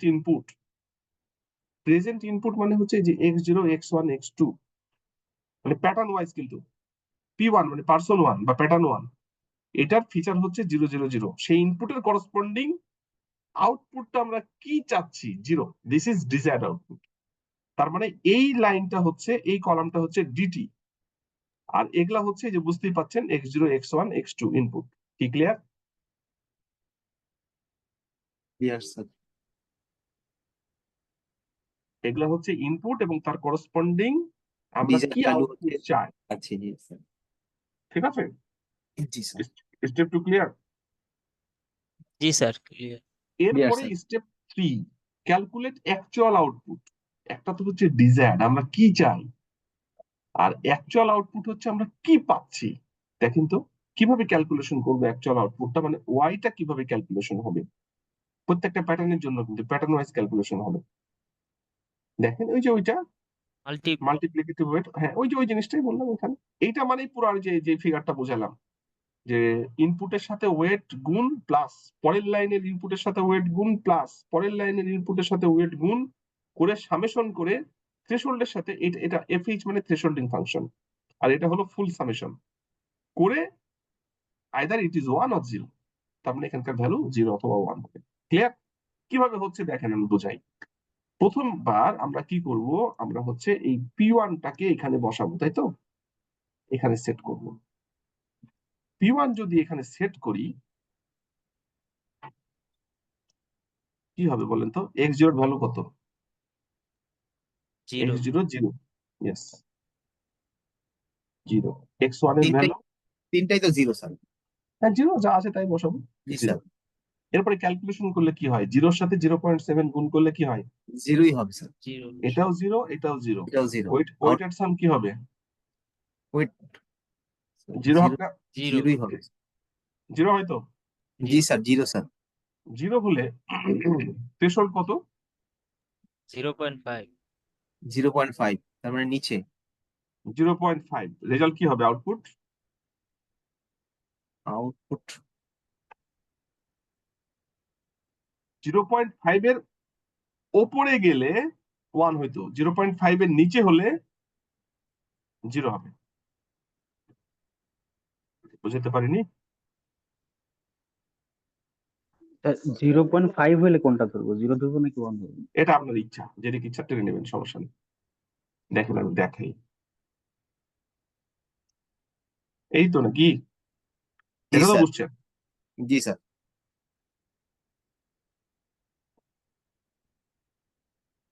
এইটা এবার দেখেন এইটা সমান, এইটা যদি 3 এর উপরে হয় তাহলে আউটপুট হবে 1, আর যদি 3 এর নিচে হয়, জিরো। আপনি তার এখানে মানে নিচে এটা কি স্যার নিচে বা বাইনারি আউটপুট দিচ্ছে স্যার, মানে যেটা বাইনারি হচ্ছে আউটপুট, হ্যাঁ হ্যাঁ, আমি আমি এটা সমান করে দিলাম, ঠিক আছে, আমি এটা একদিকে সমান করেন আপনি, এবার ঠিক আছে, সমান বা বড় হলে 1 আর নিচে হলে 0, এটা কি হয়, এটা ক্যালকুলেশন 0 হয়, তাহলে লেস দেন 0.5 এর চিহ্ন, সাথে ক্যালকুলেশন করে আউটপুট 0 হয়, ঠিক আছে, ক্লিয়ার তো? লেস দেন চিহ্ন Yes, হবে sir. না স্যার 0.5 এর, হুম, মানে 0 আর 0.5 এর মাঝে লেস দেন চিহ্ন। হ্যাঁ, আপনি যেভাবে চিন্তা করেন, এখানে আমি বোঝালাম, এটা থ্রেশহোল্ড দিয়ে বোঝানোর চেষ্টা করছি, আউটপুট তো 0 হয়, ক্লিয়ার তো? জি জি স্যার। স্যার। আচ্ছা, তাহলে এখানে ওয়াই কি হবে, 0 হবে। এই যেটা বের করলেন, দিস ইজ অ্যাকচুয়াল আউটপুট, তাহলে অ্যাকচুয়াল আউটপুট কত? জিরো। ডিজায়ার কত ছিল? জিরো। মিলে গেছে স্যার। ডিজায়ার আউটপুট 0, এইটা ছিল ডিজায়ার্ড, আর ক্যালকুলেশন করে যেটা বের করলেন সেটা হলো অ্যাকচুয়াল, ঠিক আছে? তাহলে এখনো ডিজায়ার্ড কিন্তু আমরা চিন্তাই করিনি, অ্যাকচুয়াল আউটপুটটা আমরা এখান থেকে বের করব, এই যে ক্যালকুলেট অ্যাকচুয়াল আউটপুট। স্টেপ 3 কি কমপ্লিট, বুঝছেন? স্টেপ 4, অ্যাডাপ্ট ওয়েটস, এখানেই হলো বিষয়। যেমন ধরেন আপনাকে বলি যে আপনি বিএসসি তে ভর্তি হয়েছেন এক ইউনিভার্সিটিতে, ধরেন সিএসসি ডিপার্টমেন্টে ভর্তি হয়েছেন, আপনি চিন্তা করে এসেছেন আমি 4 এর মধ্যে 4 পাবো, আপনি প্রথম সেমিস্টারে 4 এর মধ্যে 3.2 পেয়েছেন, এখন আপনাকে কি করতে হবে? পড়াশোনা বাড়াইতে হবে, তাই তো? তো এই যে পড়াশোনা যে বাড়াইতে হবে, তার মানে ওয়েট কে বাড়াইতে হবে। এখন যদি আমি চিন্তা করি যে ঠিক আছে, ওয়েটটাকে আমি টাইমের সাথে কম্পেয়ার করলাম, তাহলে আমি পড়ার ডিউরেশনটাকে বাড়াবো, তাহলে আপনাকে টাইমটা বাড়াইতে হবে, মানে ওয়েটটাকে কি বাড়াইতে হবে আসলে, কি বোঝাতে পারলাম? মানে স্যার আপনি ফ্যাক্টরস গুলো আমার রেজাল্টটা বুস্ট করবে, সেই ফ্যাক্টরস গুলো আমাকে বাড়াতে হবে, বিষয়টা এরকম না অবশ্যই, স্যার? হ্যাঁ অবশ্যই এরকমই সেম। এখন আপনি মনে করেছেন যে আপনি টার্গেট করেছিলেন আমি 3.5 পেলেই চলবে, আপনি পরীক্ষায় 3.8 পেয়ে গেছেন, মানে আপনি চিন্তা করছেন যে আমার এত দরকার নেই, এখন ওইটাকে কি করতে হবে, কমাইতে হবে, বোঝা গেল? তো আপনার ডিজায়ার ছিল কিন্তু 4 প্রথমবার, দ্বিতীয়বার 3.5, আর অ্যাকচুয়াল পাচ্ছেন যেটা আপনি রেজাল্টটা পাইলেন সেটা। তো ডিজায়ার্ডের সাথে অ্যাকচুয়ালের যদি অমিল থাকে, কোনো সময় বাড়াইতে হবে, কোনো সময় কমাইতে হবে, আর যদি ইকুয়াল হয় তাহলে কি করবেন? কোনো কিছুই করার দরকার নাই, আপনি 3.5 চেয়েছিলেন, 3.5 পেয়েছেন, যেভাবে পড়ছিলেন সেভাবে পড়ে যান। এইটাই হচ্ছে অ্যাডাপ্ট ওয়েট। আপনার ওয়েট গুলা কিন্তু কন্টিনিউয়াসলি এখন অ্যাডাপ্ট হবে, লার্ন করবে। কিরকম? ইফ কারেক্ট, কারেক্ট মানে ডিজায়ার্ড আর অ্যাকচুয়াল সেম, যেটা এখানে ঘটলো, তাহলে এই যে WIT মানে ওয়েট, T+1 মানে কি, নেক্সট টাইমের ওয়েট, আর টি মানে হচ্ছে কারেন্ট। দেখেন আমরা নিউরাল নেটওয়ার্কে যত জায়গায় দেখবো টি, টি মানে হচ্ছে বর্তমান বা ওই স্টেপে, T-1 মানে তার প্রিভিয়াস স্টেপে, আর T+1 মানে তার পরের স্টেপে, ফিউচারে। তাহলে যদি আমাদের অ্যাকচুয়াল আউটপুট এবং ডিজায়ার্ড আউটপুট সেম থাকে, তাহলে নেক্সট টাইমের ওয়েট হবে কারেন্ট টাইমের weight, there is no change in the weight. আমি কি বোঝাতে পেরেছি? নেক্সট টাইমের ওয়েট হবে কারেন্টটার, মানে এই কথাটা বুঝিনি স্যার, লাস্টের কথাটা। নেক্সট টাইমের ওয়েট হবে কারেন্ট টাইমের ওয়েট, তার মানে ওয়েটের কোনো চেঞ্জ হবে না, জি স্যার। তার মানে আমরা কিন্তু এখানকার ওয়েটকে কোনো চেঞ্জ করব না। আমাদের P1 এর লার্নিংটা কমপ্লিট। এরপরে কোথায় যাব? P2 এর টু। এরপরে আমরা যাব হচ্ছে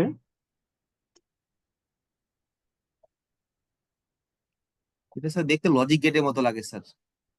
এটা লজিক গেট, ওই এগুলো আসছে, তিনটা বিটের কম্বিনেশন, 0 0 0 0 1 0, এক্সাম্পল আকারে দিয়েছি, ঠিক আছে? জি স্যার। এরপরে আসবো কোথায়, P2। P2 তে কি হবে বলেন তো? ইনপুট গুলো টেনে নিয়ে আসবো, কি হবে, 0 0 0 0 1। জিরোতে লাস্টেরটা অন হবে। লাস্টেরটা হচ্ছে 1। এখন যদি আমি ক্যালকুলেশন করি কি ঘটনা ঘটবে বল, 0-র সাথে 0.7 জিরো গুণ করলে পয়েন্ট কত ওয়ান হয়? হবে 0। আর কি total।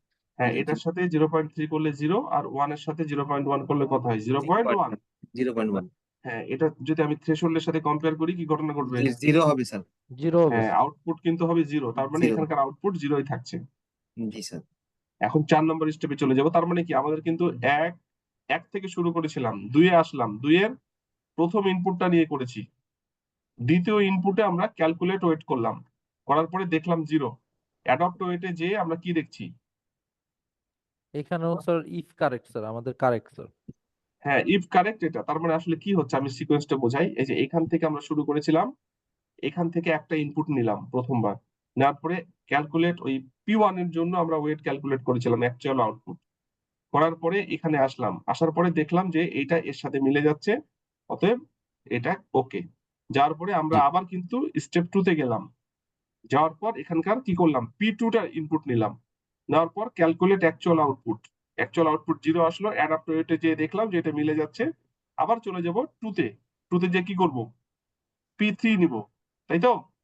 পি জি থ্রি জি স্যার। স্যার। P3 নিব, এভাবে কিন্তু চলতে থাকবে, ঠিক আছে? আমি জি একটু স্যার। ব্যাকে P3 নিব, P3 টা কি হবে? 0.3 স্যার হবে স্যার এখানে। হ্যাঁ, এইটা কি হবে দেখেন তো, P3 যদি করি তাহলে তাও এইটা হবে তাও আমার তো zero sir. Wide output zero, এটাও জিরো হবে স্যার। আচ্ছা হোক, কি হয় দেখি। এটাও স্যার কারেক্ট, ইফ এটা কারেক্ট। কত হবে বলেন তো? 0.3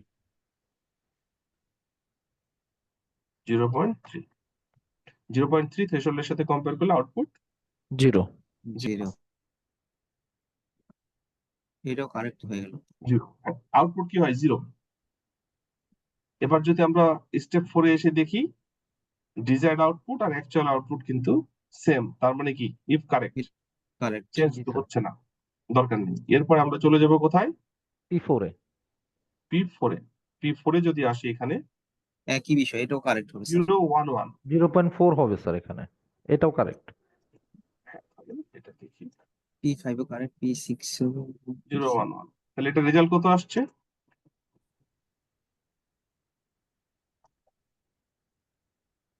0. কত? 4। 4 জি স্যার। 0.3 প্লাস 0.1, 0.4।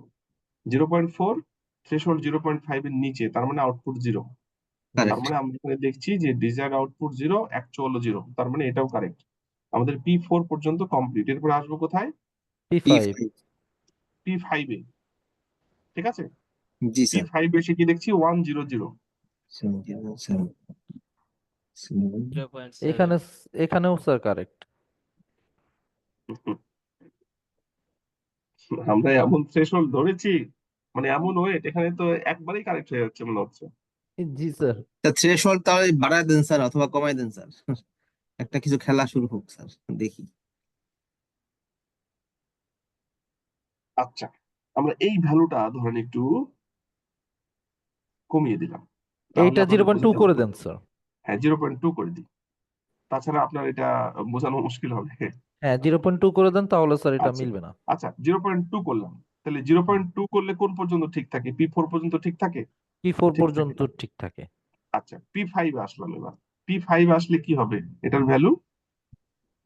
0.2 আচ্ছা, P5 এ যদি আসে তাহলে কারেক্ট। 1 1 0 জিরো 0 0, 0 রেজাল্ট কত আসে? এটা তো 5.5 এর নিচে 0.2 0.2, 0.2, কারেক্ট 0.5 এর থেকে নিচে। চিন্তা করে বলেন, তাহলে 0.5 আউটপুট এর এটা থেকে ছোট, 0 হবে স্যার। আউটপুট 0, জি স্যার। কিন্তু ডিজায়ার্ড কিন্তু আউটপুট কত? 1। 1 জি 1 ডিজায়ার্ড 1, বাট আউটপুট জিরো। হ্যাঁ, ডিজায়ার্ড কিন্তু এবার 1। ও এবার স্যার ফর্মুলা চেঞ্জ স্যার। হ্যাঁ, এবার ঘটনা আলাদা। ডিজায়ার্ড 1, আউটপুট, অ্যাকচুয়াল আউটপুট 0, কি লেখা আছে দেখেন তো? If output 0 output should be 0, 1 হ্যাঁ, তার মানে এটা অ্যাকচুয়াল আউটপুট 0, কিন্তু হওয়া উচিত ছিল, মানে ডিজায়ার্ড ছিল 1, তাহলে 1 কি ওয়েট বাড়াইতে হবে না কমাইতে হবে? স্যার ওয়েট বাড়াইতে হবে স্যার। বাড়তে হবে। ওয়েট বাড়াইতে হবে, কারণ আউটপুট বেশি হতে হবে, আউটপুট কম আছে। তাহলে জি স্যার। নেক্সট টাইমের ওয়েট হবে কারেন্ট টাইমের ওয়েট প্লাস ওই লাইনের ইনপুটের যোগফল। ইনপুটের যোগফল, ইনপুট তাহলে এখন চেঞ্জ করব, দেখেন তো এই ওয়েট ইনপুট গুলো চেঞ্জ কি করতে হবে। হবে। হ্যাঁ, এখানে কি স্যার হবে? ওয়েটটা তো আপনি ইনপুট চেঞ্জ করতে হবে তো স্যার, ওয়েট তো না, ওই যে বলা না আছে না না, ওয়েট এক্স মানে কি ওয়েট স্যার? দেখি, নেক্সট টাইমের ওয়েট WT+1, জি এটা স্যার, মানে কি পরের বারের ওয়েট হবে এখনকার ওয়েট, টি সময়ের ওয়েট মানে এখনকার ওয়েট প্লাস এখনকার ইনপুট। ইনপুট চেঞ্জ হবে না, ইনপুট চেঞ্জ হলে তো পার্সনই চেঞ্জ হয়ে যাবে। তাহলে স্যার 1.2 হবে স্যার? হ্যাঁ, 1.2 যে করে দিয়েছে অলরেডি, 0.2 ও ছিল আচ্ছা, হ্যাঁ, একের ও সাথে যোগ হলো, 0.2 ছিল প্লাস 1 হয়েছে। হ্যাঁ 1.2। জি। আর এখানে জিরোর সাথে 0.3 যোগ করলে কি হবে, 0, এটার সাথে এটা যোগ করলে ওটাই থাকে। হুম, ক্লিয়ার? আচ্ছা, এখন জি যদি স্যার, তাহলে কি হইলো, আমার এখানে আসার পরে অলরেডি কিন্তু একটা চেঞ্জ করলাম, করে আবার কিন্তু চেক করবো তাই না P5টাকে। জি স্যার, এবার করলে কত আসে, এবার করলে এবার করলে স্যার P5টাকে 1.2 হয় না? 1.2 আসে। এই যে হ্যাঁ, এটার সাথে এটা গুণ, এটার 1.2 সাথে হয়। 1.2 কি থ্রেশহোল্ডের থেকে বড় বড়, বড় বড় হলে কি হবে আউটপুট? 1। 1 হবে। হ্যাঁ, স্যার তাহলে এই যে One। এই জায়গাটা স্যার, আমরা যখন P6 এর কাজটা করব তখন কি স্যার আমার যে এই যে চেঞ্জটা নিয়ে আসলাম এর উপর ধরে কি আগা যাব নাকি স্যার আবার প্রথম থেকে ধরবো? আগে P5টা শেষ করে নি, আসছি। জি তো স্যার, তাহলে P5 এর ক্ষেত্রে অ্যাকচুয়াল আউটপুট 1, ডিজায়ার্ড কত, ডিজায়ার্ড 1, অ্যাকচুয়াল 1। 1 অ্যাকচুয়াল 1। হ্যাঁ, এবার কি ঘটবে, কারেক্ট। তাহলে এইটা আবার এখানে কিন্তু অ্যাকচুয়ালে ফিরে আসবে। দেখেন লজিকটা কিন্তু এবার একটু চেঞ্জ হয়েছে, এখান থেকে নেওয়ার পরে এখানে আসার পর এখানে এসে যখন আমরা এইটা পাইলাম, এটা করার পরে আবার চলে গেল কিন্তু ক্যালকুলেট অ্যাকচুয়াল ওয়েটে, নতুন ইনপুট নেয়নি, করার পরে অ্যাডাপ্ট ওয়েটে এসে এটা দেখছে যে ঠিক আছে, এটা যাওয়ার পরে এবার ইনপুটের কাছে যাবে, তাই তো। P5 ওকে, চেঞ্জ করার পর ঠিক আছে, এবার কি P6 এ আসবে? এই প্রশ্ন তো এইখানেই স্যার, P6 কি আমরা স্যার আমার নতুন একটা স্যার কোশ্চেন ছিল নতুন স্যার। করে ধরবো নাকি স্যার যেটা পেয়েছি সেটার উপর আগে যাবো, এটা হচ্ছে বিষয় ওই স্যার। ছোট বাচ্চাকে কিভাবে শেখানো হয় বলেন, স্যার এমনিতে এক্সাম্পল দিয়ে নাই, এটা ঘুরে চলে যাবে P1 এ, P1 এ, আচ্ছা, বেশ, যখনই চেঞ্জ ঘটবে আবার প্রথম থেকে টেস্ট করে দেখতে হবে, কারণ আপনি পরের বার তখনই ওকে করবেন যখন আগের বার ঠিক থাকবে। তো যেহেতু এখানে চেঞ্জ হয়ে গেছে, আপনাকে এটা চেক করতে হবে P1টা। বোঝা গেল? এখন স্যার P1 বুঝা যদি গেল, চেক করেন, কি ক্লিয়ার? Clear sir sir. এইখানে স্যার আমার একটা কোশ্চেন ছিল স্যার, অ্যাডাপ্ট টু বলেন। ওয়েটের ক্ষেত্রে তার মানে আমরা কি বলতে পারতেছি যে আমরা মানে আমাদের ডিজায়ার্ড আউটপুট আর অ্যাকচুয়াল আউটপুট না হওয়া পর্যন্ত এই যে তিনটা কন্ডিশন, এই তিনটা কন্ডিশনে রান করবে? আমরা নিচে নামতে পারবো না, পরের স্টেপে যেতে পারবো না, মানে পরের বুঝতে পারছি। আমার যদি প্যাটার্নে যেতে পারবো আউটপুট 1 হইতো তাহলে আমার ওয়েট কমাইতে হইতো, কমায় দেন না। হ্যাঁ ডিজায়ার্ড এবং অ্যাকচুয়াল আউটপুট ঠিক করে আমরা আবার প্রথম থেকে শুরু হ্যাঁ, করতাম, এটাই তো? হুম হুম, ঠিক স্যার আছে। তাহলে স্যার, তাহলে তো স্যার যে আউটপুটটা ফাইনালি আসবে মানে আমাদের মতো করে, মানে যে যখন দেখবো যে এই জিনিসটা ভ্যালিডিটি ভ্যালিডেট করে করে আগাচ্ছে, হুম তখন হুম, আলটিমেট রেজাল্টটা তো স্যার একদম মানে স্যার রিলায়েবল হয়ে যাবে স্যার জিনিসটা, কারণ হ্যাঁ রিলেবল তো হবেই। তাহলে তো খুব মানে ব্যাপক একটা জিনিস স্যার। অনেক ব্যাপক জিনিস। আপনি এই ডেটা সেটের এই কটা ভ্যালুর জন্য এত ক্যালকুলেশন, আপনার এখানে যদি ধরেন 1 লাখ ডাটা থাকে আর ফিচার থাকে হলো আপনার ধরেন 20টা, কি অবস্থা হতে পারে বলেন তো। স্যার স্যার এইটাই আর কি বলতে চাচ্ছিলাম ম্যাসিভ যে যদি হিউজ পরিমাণ ডেটা থাকে তখন আসলে কিভাবে আমরা এই ওয়েট গুলো বারবার চেক করব, তখন তো এত ছোট ভাবে এটাই রুল, এইটাই রুল, এইভাবেই করতে হয়। এই জন্য ডিপ লার্নিং এ বুঝতেই পারছেন না যে জিপিইউ লাগে, মেশিন ভাড়া করতে হয়, কি যারা কাজ করছেন বুঝছেন তো। স্যার রিসেন্টলি আমি এই মেথডে একটা কাজ করছি, ওইটা ছিল হুম ল্যান্ডস্লাইড প্রেডিক্টিভের উপরে। তো হুম ওইখানে স্যার যে ওয়েটটা নিয়েছিলাম এটা এক্সপার্ট ওপিনিয়ন আর হচ্ছে বিগত যে আর্টিকেল গুলো ছিল সেগুলোর হেল্পের মাধ্যমে, তারপর রেজাল্ট ভালো আসছে। এখন সেরকম কি কোনো মেথড আছে যে নোন কোনো প্লেস থেকে আমরা এই ওয়েটটাকে কারেক্ট করতে পারবো? আপনি কোশ্চেন বুঝলেন একবার বলেন। স্যার এখানে যে ওয়েট গুলো নিচ্ছি এটা তো আমরা হুম র্যান্ডম জাস্ট চিন্তা করে নিচ্ছি, তারপরে আমরা আউটপুট চেক করতেছি যে আসলে হুম এডাপটিভ কিনা। হুম এখন এইটা যদি আমরা বিগত কোনো কাজ হয়েছে এরকম কোনো হুম নোন সোর্স থেকে অথবা এক্সপার্ট করলে যে ভালো কাজটি হয়, করতে সময় কমে যাবে, সময় কমে যাবে, সেটাই বলছিলাম, কারণ লার্জ পরিমাণ ডাটার ক্ষেত্রে স্যার এভাবে চেক সময় করতে কমে অনেক যাবে, সময় লাগে।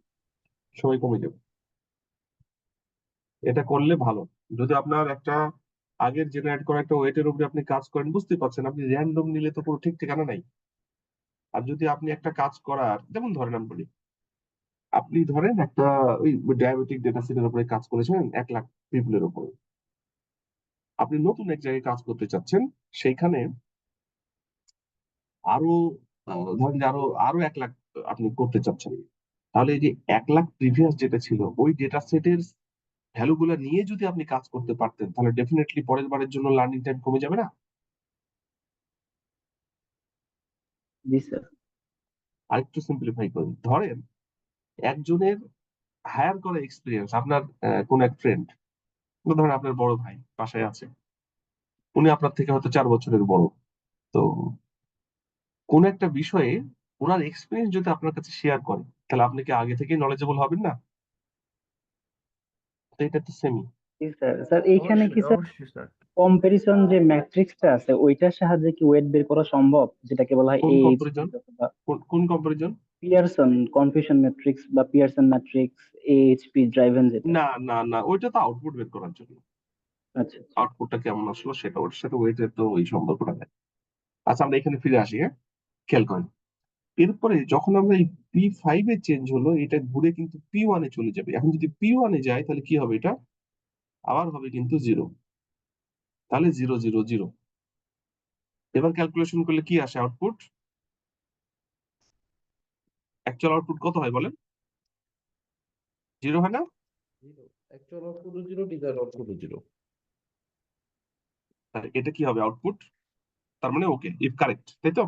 জি স্যার। এইটা এখন কি করবে? এইটা ফিরে আসবে হচ্ছে P2 তে, P2 তে 0 0 1, আবার আগের মতোই কিন্তু 0 0 1, 0 0 1 করলে কি হয়? 0ই হবে স্যার। 0। তাহলে এটাও মিলছে, তাই না? তাহলে আমরা চলে যাব হচ্ছে P3 তে, 0 1 0। এইটাও স্যার 0ই হবে স্যার। এটাও 0।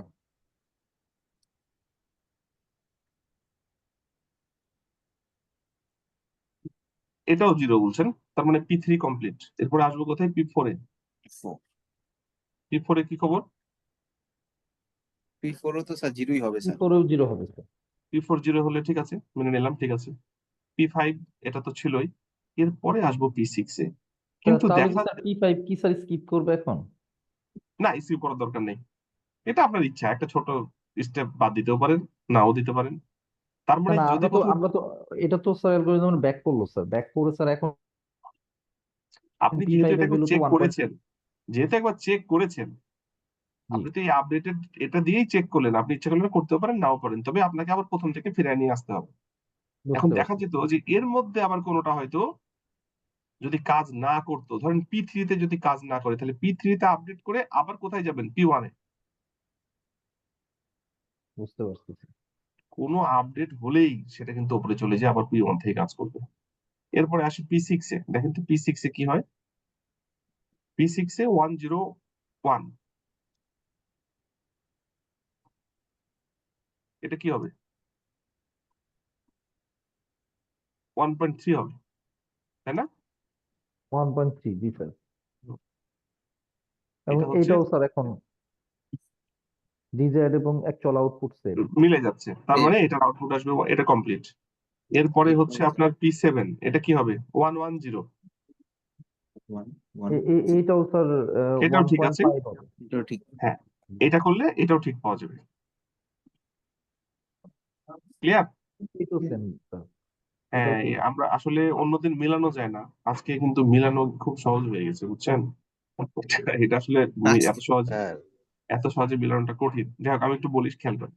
তো আসলে এক জায়গায় আমরা হচ্ছে যেই চেঞ্জটা পাইলাম, এই চেঞ্জটা যদি কোনো সময় চেঞ্জ হয়, কোনো আপডেট করতে হয়, তাহলে এটা কিন্তু প্রথম থেকে ফিরে আসবে। ধরেন এইখানে আপডেট করার পরে আমি যখন প্রথমে নিয়ে গেলাম, যখন নিচের দিকে ধরেন P3 তে এসে আবার কোনো আপডেট হচ্ছে, তাহলে এটা যাবে কোথায় আবার? আবার আবার শুরুতে P1 এ। হ্যাঁ, যেখানেই আপডেট হবে শুরুতে চলে যাবে। আলটিমেটলি এটা হওয়ার পর আমাদের ওয়েটের অবস্থাটা কি হচ্ছে? আমি যদি এটাকে একটু সামারাইজ করি, 1.2, 0.3,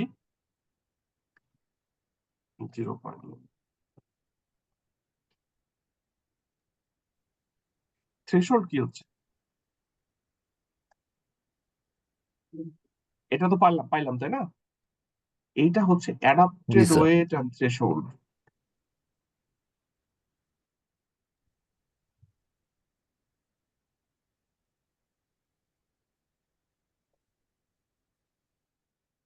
এইটার জন্যই এই অ্যালগরিদম। এটা হচ্ছে অ্যাডাপ্টেড ওয়েট এবং থ্রেশহোল্ড। এটা বের করলাম এখন ওয়েট এবং থ্রেশহোল্ড। এখন আপনি দেখেন এটা কিন্তু লার্নিং কমপ্লিট। আমরা লার্নিং এর কাজই হচ্ছে এই অংশটুকু। আমাদের লার্নিং এর কাজই হচ্ছে এইটুকু বের করা। এই পোর্শনটুকুকে বলা হচ্ছে লার্নিং।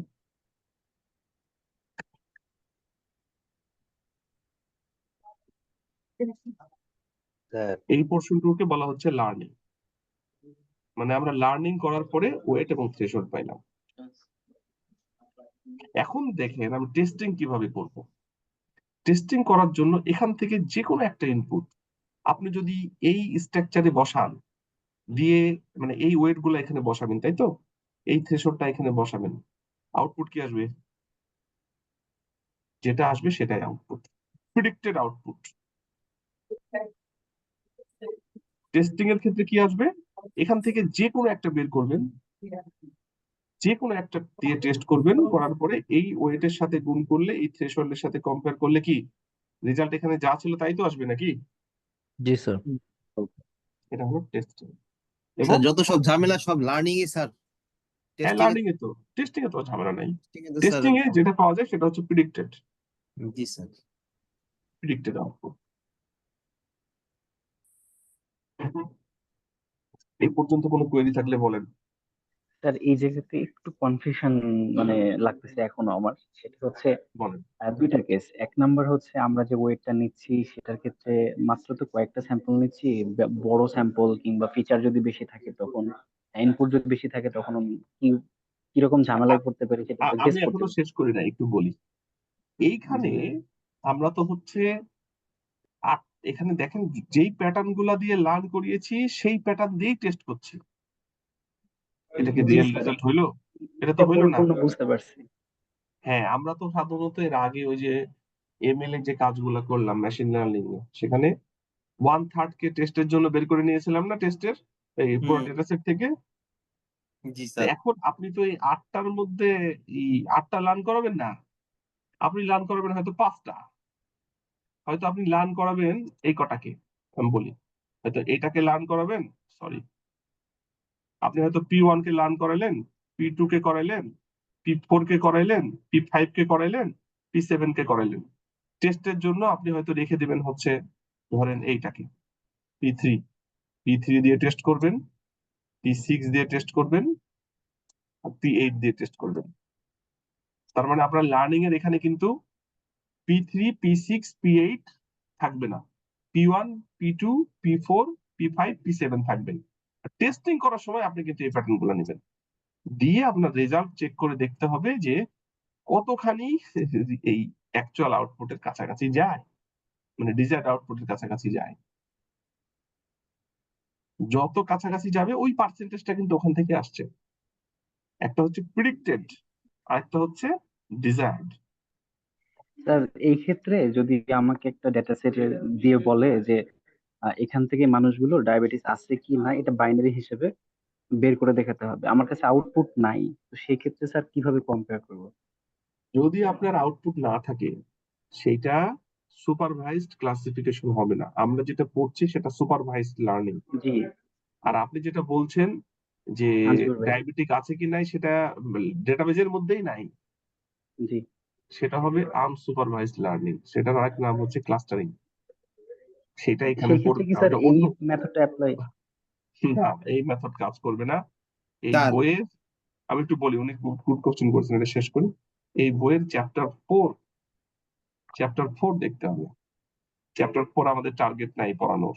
এটা হলো, একটু দেখাই আপনি যেহেতু বলছেন।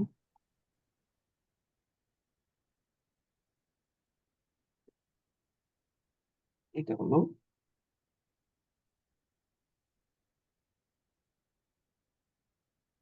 এই যে Kohonen self organization neural network, এটা ক্লাস্টারিং। এটা হলো, এটার স্ট্রাকচার সম্পূর্ণ আলাদা, এটা ক্লাস্টারিং। বোঝা গেল? জি স্যার। এটা অন্য কিছু, আমরা যেটা করছি সেটা সুপারভাইজড লার্নিং। বলেন কি কইলে স্যার আছে আমার বলেন। বিষয়টা স্যার, স্যার একটু স্যার পিকচারটাতে যান যেটা আপনি ড্র করছিলেন স্যার, কাইন্ডলি স্যার। হুম হুম হুম স্যার এখানে স্যার আপনার টেস্টিং এর জন্য P3 P6 আর P8 আমরা রেখে দিলাম স্যার। হুম। আমাদের এখানে লার্ন এটা কি এরকম কোনো আছে কিনা, যে ডিফল্ট কোনো ফ্যাক্ট আছে কিনা যে এত পার্সেন্টের মধ্যে আমরা এত পার্সেন্ট লার্নিং এর জন্য রাখলে না ভালো হবে? না, তাহলে স্যার দেখা যায় যদি না থাকে, তাহলে আমরা লার্নিং এর জন্য P1 মানে যেগুলি রেড রেড মার্ক করেছেন স্যার সেগুলি নিলাম, বাট আমি বলি টেস্টিং আমি স্যার বলি আউটপুট তো আমাদের ডিজায়ার নাও হতে পারে না স্যার, এটা না স্যার না, আমি বলি আছে স্যার। রিস্যাম্পলিং পড়ায়নি আপনাদের? ক্রস ভ্যালিডেশন পড়ায় নাই? জি স্যার পড়েছি স্যার। হ্যাঁ, ওই তো কোশ্চেন তো ওখানে সলভ হয়ে গেছে না। এখানে কত পার্সেন্ট আপনি কি করবেন সেটার উপরে তো আউটপুট ভ্যারি করে ফেলবে। ধরেন যে আমি একটা এই ডেটা সেটটা দিলাম, দিয়ে আপনাদের এই ক্লাসে আপনি আর আপনার ফ্রেন্ড দুজন কাজ করছেন। জি একজন স্যার। 80% দিয়ে লার্ন করালেন আর 20% দিয়ে টেস্ট করছেন, আপনি 70% দিয়ে লার্ন করে 30% দিয়ে টেস্ট করছেন। আপনার রেজাল্ট খারাপ আসবে, তারটাই ভালো আসবে। লার্নিং এর ডাটা বেশি থাকলে তো রেজাল্ট ভালো। স্যার জি স্যার সেটাই।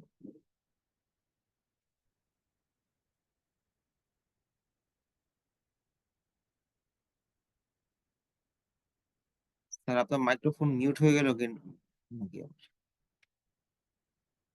আমি শুনতে পাচ্ছি না স্যার।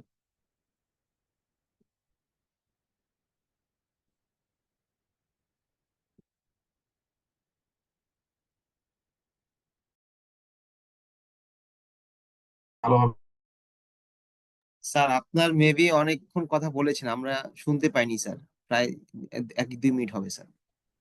হ্যাঁ, বুঝাইতে পেরেছি কি? স্যার আপনার কথা 1-2 মিনিটের মতো আমাদের এখানে আসি নাই স্যার। আচ্ছা, এই যে আপনারা যেটা আপনি কোশ্চেন করলেন যে কত পার্সেন্ট লার্ন করাবো কত পার্সেন্ট টেস্ট করাবো, এইটা আসলে করা যাবে না। আপনাকে লার্নিং এবং টেস্টিং এর জন্য অবশ্যই রিস্যাম্পলিং বা ক্রস ভ্যালিডেশন করতে হবে, কে ফোল্ড ক্রস ভ্যালিডেশন করতে হবে। কি বুঝাতে পারলাম? জি স্যার। তাহলে তো এই ঝামেলা থাকবে না।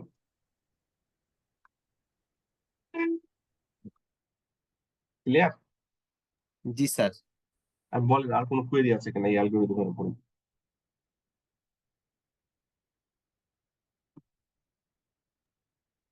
নাই স্যার।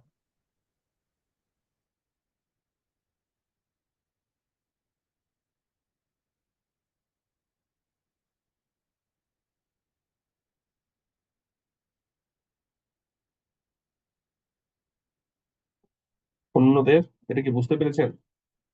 এটা বুঝতে পারলে নিউরাল নেটওয়ার্কটার অ্যালগরিদম গুলা বুঝতে ডেফিনেটলি অনেক সুবিধা হবে। ঠিক আছে?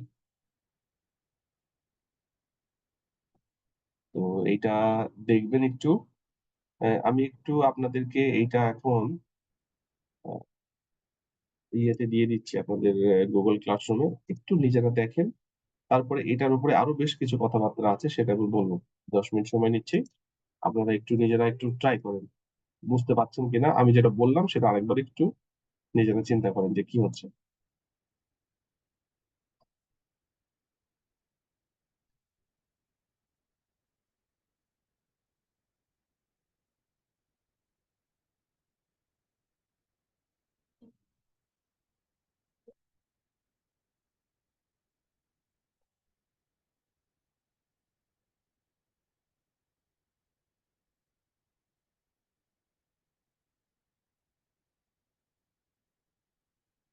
আমি এটা আপনাকে দিয়ে দিচ্ছি, শেষ হয়নি কিন্তু, এর মধ্যে আরো অনেক কথা আছে, কেবল তো শুরু হলো। 19 12 24 এইটার মধ্যে আমি ফিগারটা শুধু আপনাদের দিয়ে দিচ্ছি, আর বই তো আছেই।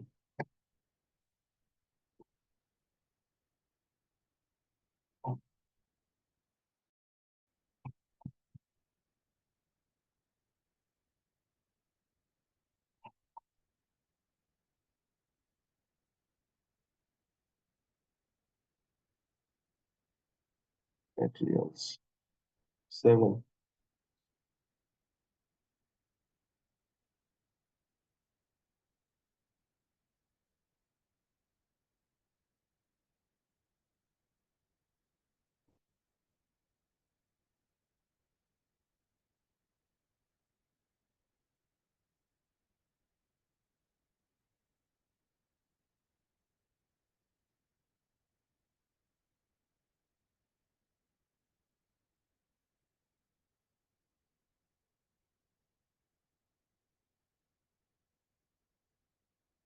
দেখেন এই ফিগারটা একটু দেখেন, অ্যালগোরিদমটা দেখেন, একটু বুঝতে পারছেন কিনা। এর পরের চ্যাপ্টারে যে অ্যালগোরিদম সেটা বুঝতে হবে, সেটা বুঝতে পারলে ডিপ লার্নিংটা বোঝাটা সহজ। এটার উপরে বেস করে ডিপ লার্নিং আসে নাই, ডিপ লার্নিং আসছে তার পরের চ্যাপ্টারে অ্যালগোরিদম বেস করে, কিন্তু পরেরটা বুঝতে হলে এটা বুঝতে হবে।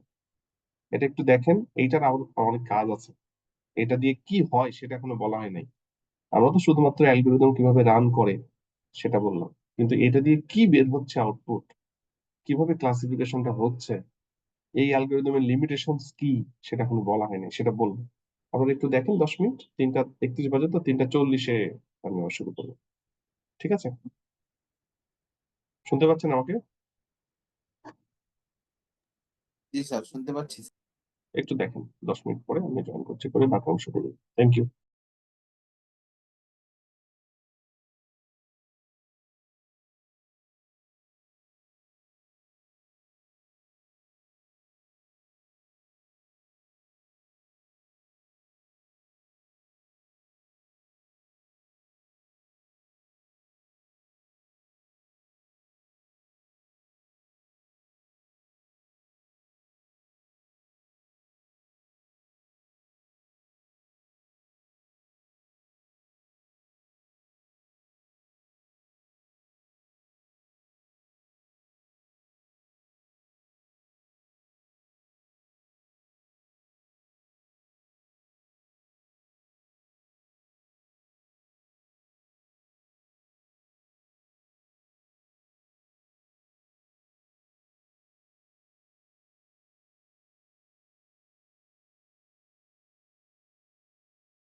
হ্যালো, শুনতে পাচ্ছেন?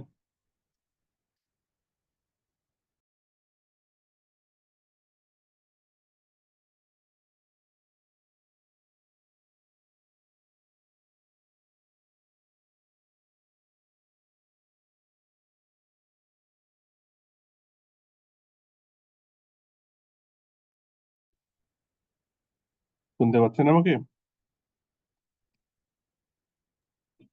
জি স্যার। আচ্ছা, কোনো কোয়েরি আছে যেগুলো বললাম তার মধ্যে?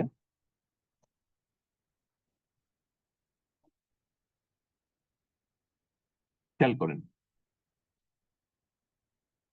আরেকটা জিনিস দেখাই। আসলে এটা যে আমরা করলাম, এটা দিয়ে কি হলো? আমরা এরকম একটা নিউরন নিলাম, নিউরনের একটা আউটপুট ছিল,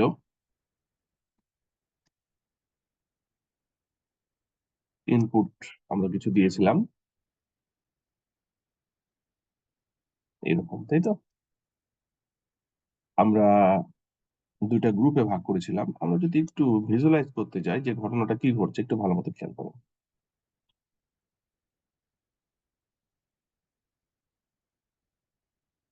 তো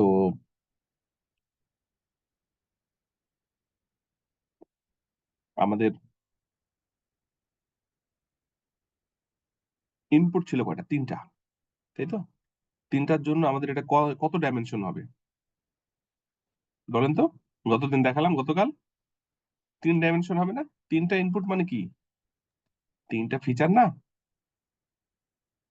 কি বোঝাতে পারিনি? আমি কি জি ওখানে স্যার, করব? 3 ডাইমেনশনে তো ওটা 3টা ফিচারকে 3 দিক থেকে হ্যাঁ, আসবে। 3টা ফিচার হতেই হবে, এখানে একাই দাঁড়ান। এবার গত দিনের সাথে একটু রিলেট করি, এই তো? তাহলে আমরা যদি এখন একটা ডায়াগ্রাম প্লট করি যে কি ঘটনা ঘটছে, তাহলে আমরা হচ্ছে, সরি, ধরেন এখানে আঁকি। এটা হলো 3টা যেহেতু ইনপুট, x0, x1, x2, মানে 3টা ডিফারেন্ট ফিচার। আমরা তাহলে কত ডাইমেনশন হবে? 3 ডাইমেনশন। তাহলে 2টা অ্যাক্সিস, 3টা অ্যাক্সিস। আমরা কি লিখতে পারি? এটা হলো, ধরলাম যে x0 এর পার্সপেক্টিভে আমরা ফিচার ধরে নিলাম, ঠিক আছে? x1 এর পার্সপেক্টিভে, এটা হলো x2 এর পার্সপেক্টিভে। এখন এখানে যেহেতু 2টা গ্রুপ আছে, 4টা 4টা করে, আমি ধরে নিলাম যে হচ্ছে এটা একটা গ্রুপ,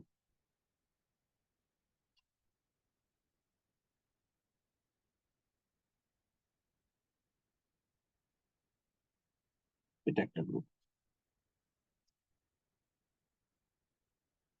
এখন এই দুই গ্রুপকে আলাদা করবে কি? একটা প্লেন। যেহেতু এটা 3D, আলটিমেটলি কিন্তু এটা একটা প্লেন হবে, একটা লাইন না। 3D এর ক্ষেত্রে কিন্তু প্লেন হবে, তাই না? এটা বোঝেন তো অনেকেই? এটা কিন্তু প্লেন হবে। আমরা একটু আঁকি এটা করে, একটা লাইন হবে না কিন্তু। যদি 2D হতো, 2 অ্যাক্সিস হলে লাইন হতো। যেহেতু এটা 3D, এটা কিন্তু একটা প্লেন হবে। আমরা প্লেনটাকে যদি আঁকতে চাই, ধরুন আমি সিম্পলিফাই করে এরকম একটা প্লেন আঁকলাম। কি বোঝা যায় এটা?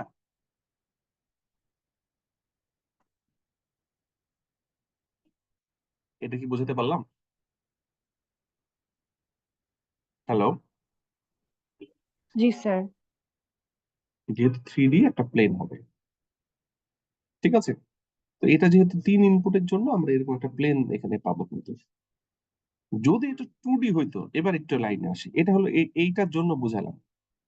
যদি এটা 2D হইতো আসলে কি হতো একটু খেয়াল করো। এবার আমরা 2D কনসেপ্টে চিন্তা করি, ধরলাম যে এখানে 3টা না 2টা ফিচার আছে।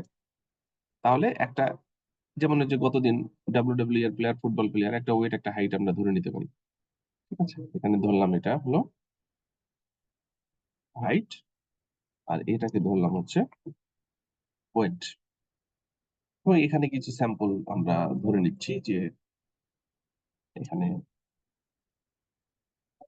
এখানে কিছু আছে, কিছু মেম্বার এখানকার,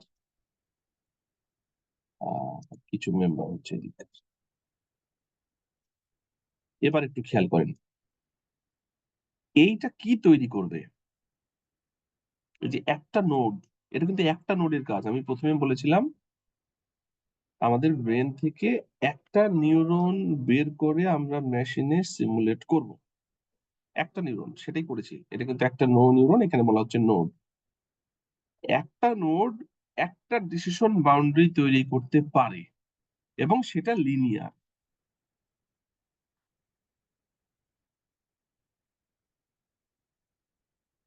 জাস্ট লাইক দিস।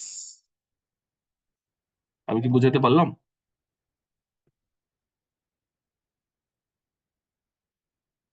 একটা নোড একটা ডিসিশন বাউন্ডারি তৈরি করতে পারে।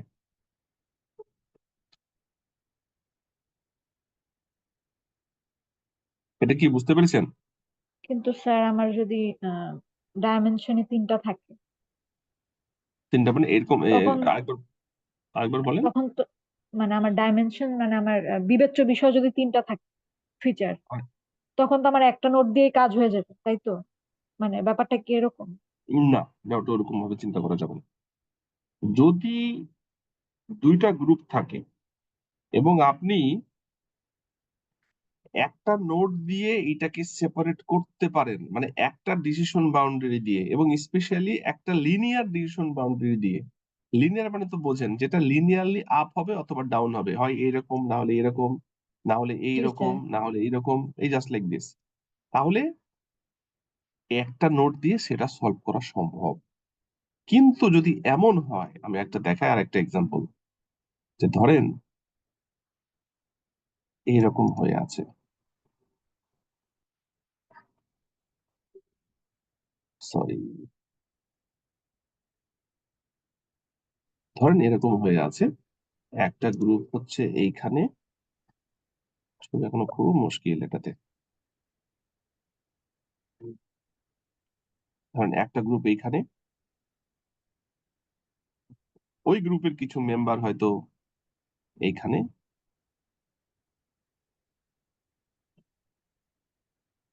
একই গ্রুপ কিন্তু এই দুটা। আরেকটা গ্রুপের মেম্বার হয়তো এখানে।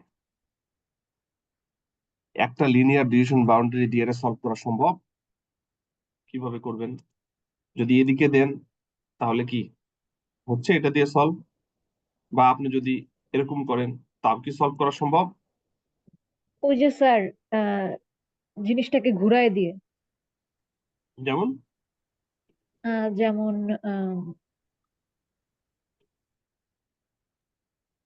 স্যার সম্ভব না। 2D এর জন্য দেখাইছিলেন যে একটা আপনি 3D বাদ দেন, আপনি 2D চিন্তা করেন।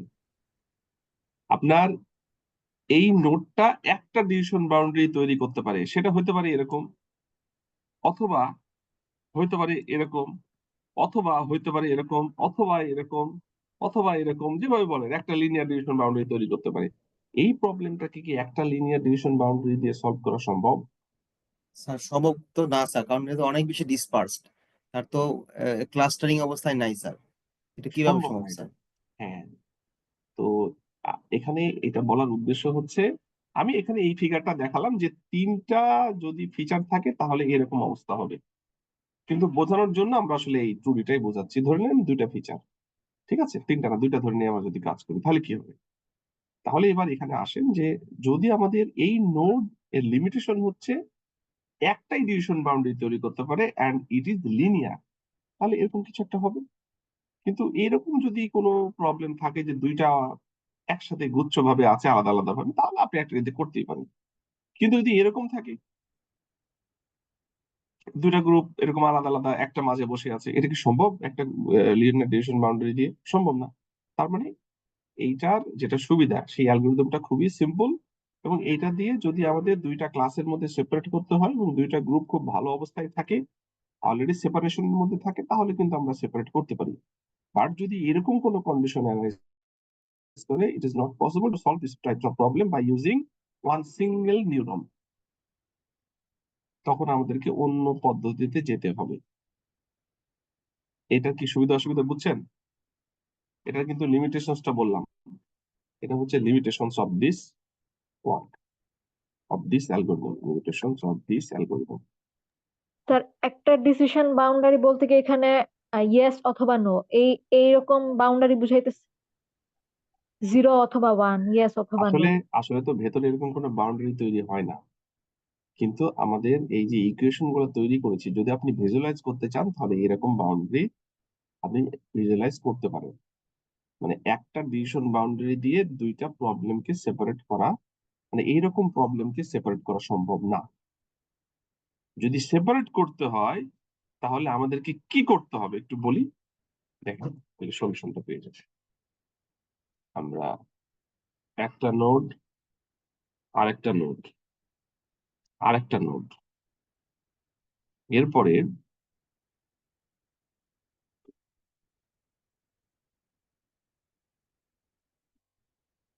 এই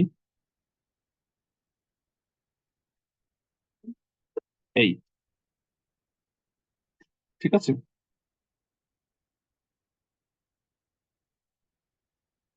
এখানে কিন্তু তিনটা নোড নিলাম।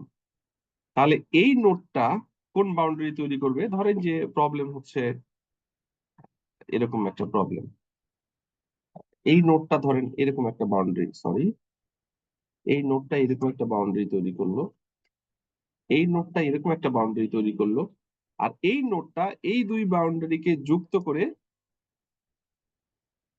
এরকম একটা অবস্থা তৈরি করলো। মানে কি ঘটছে দেখাই, এই তো এই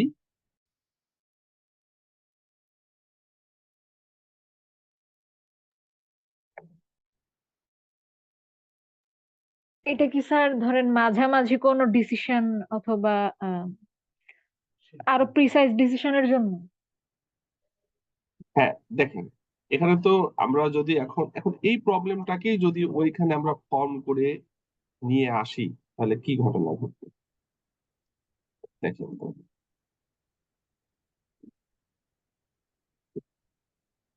নিউরাল নেটওয়ার্ক খুব মজার জিনিস।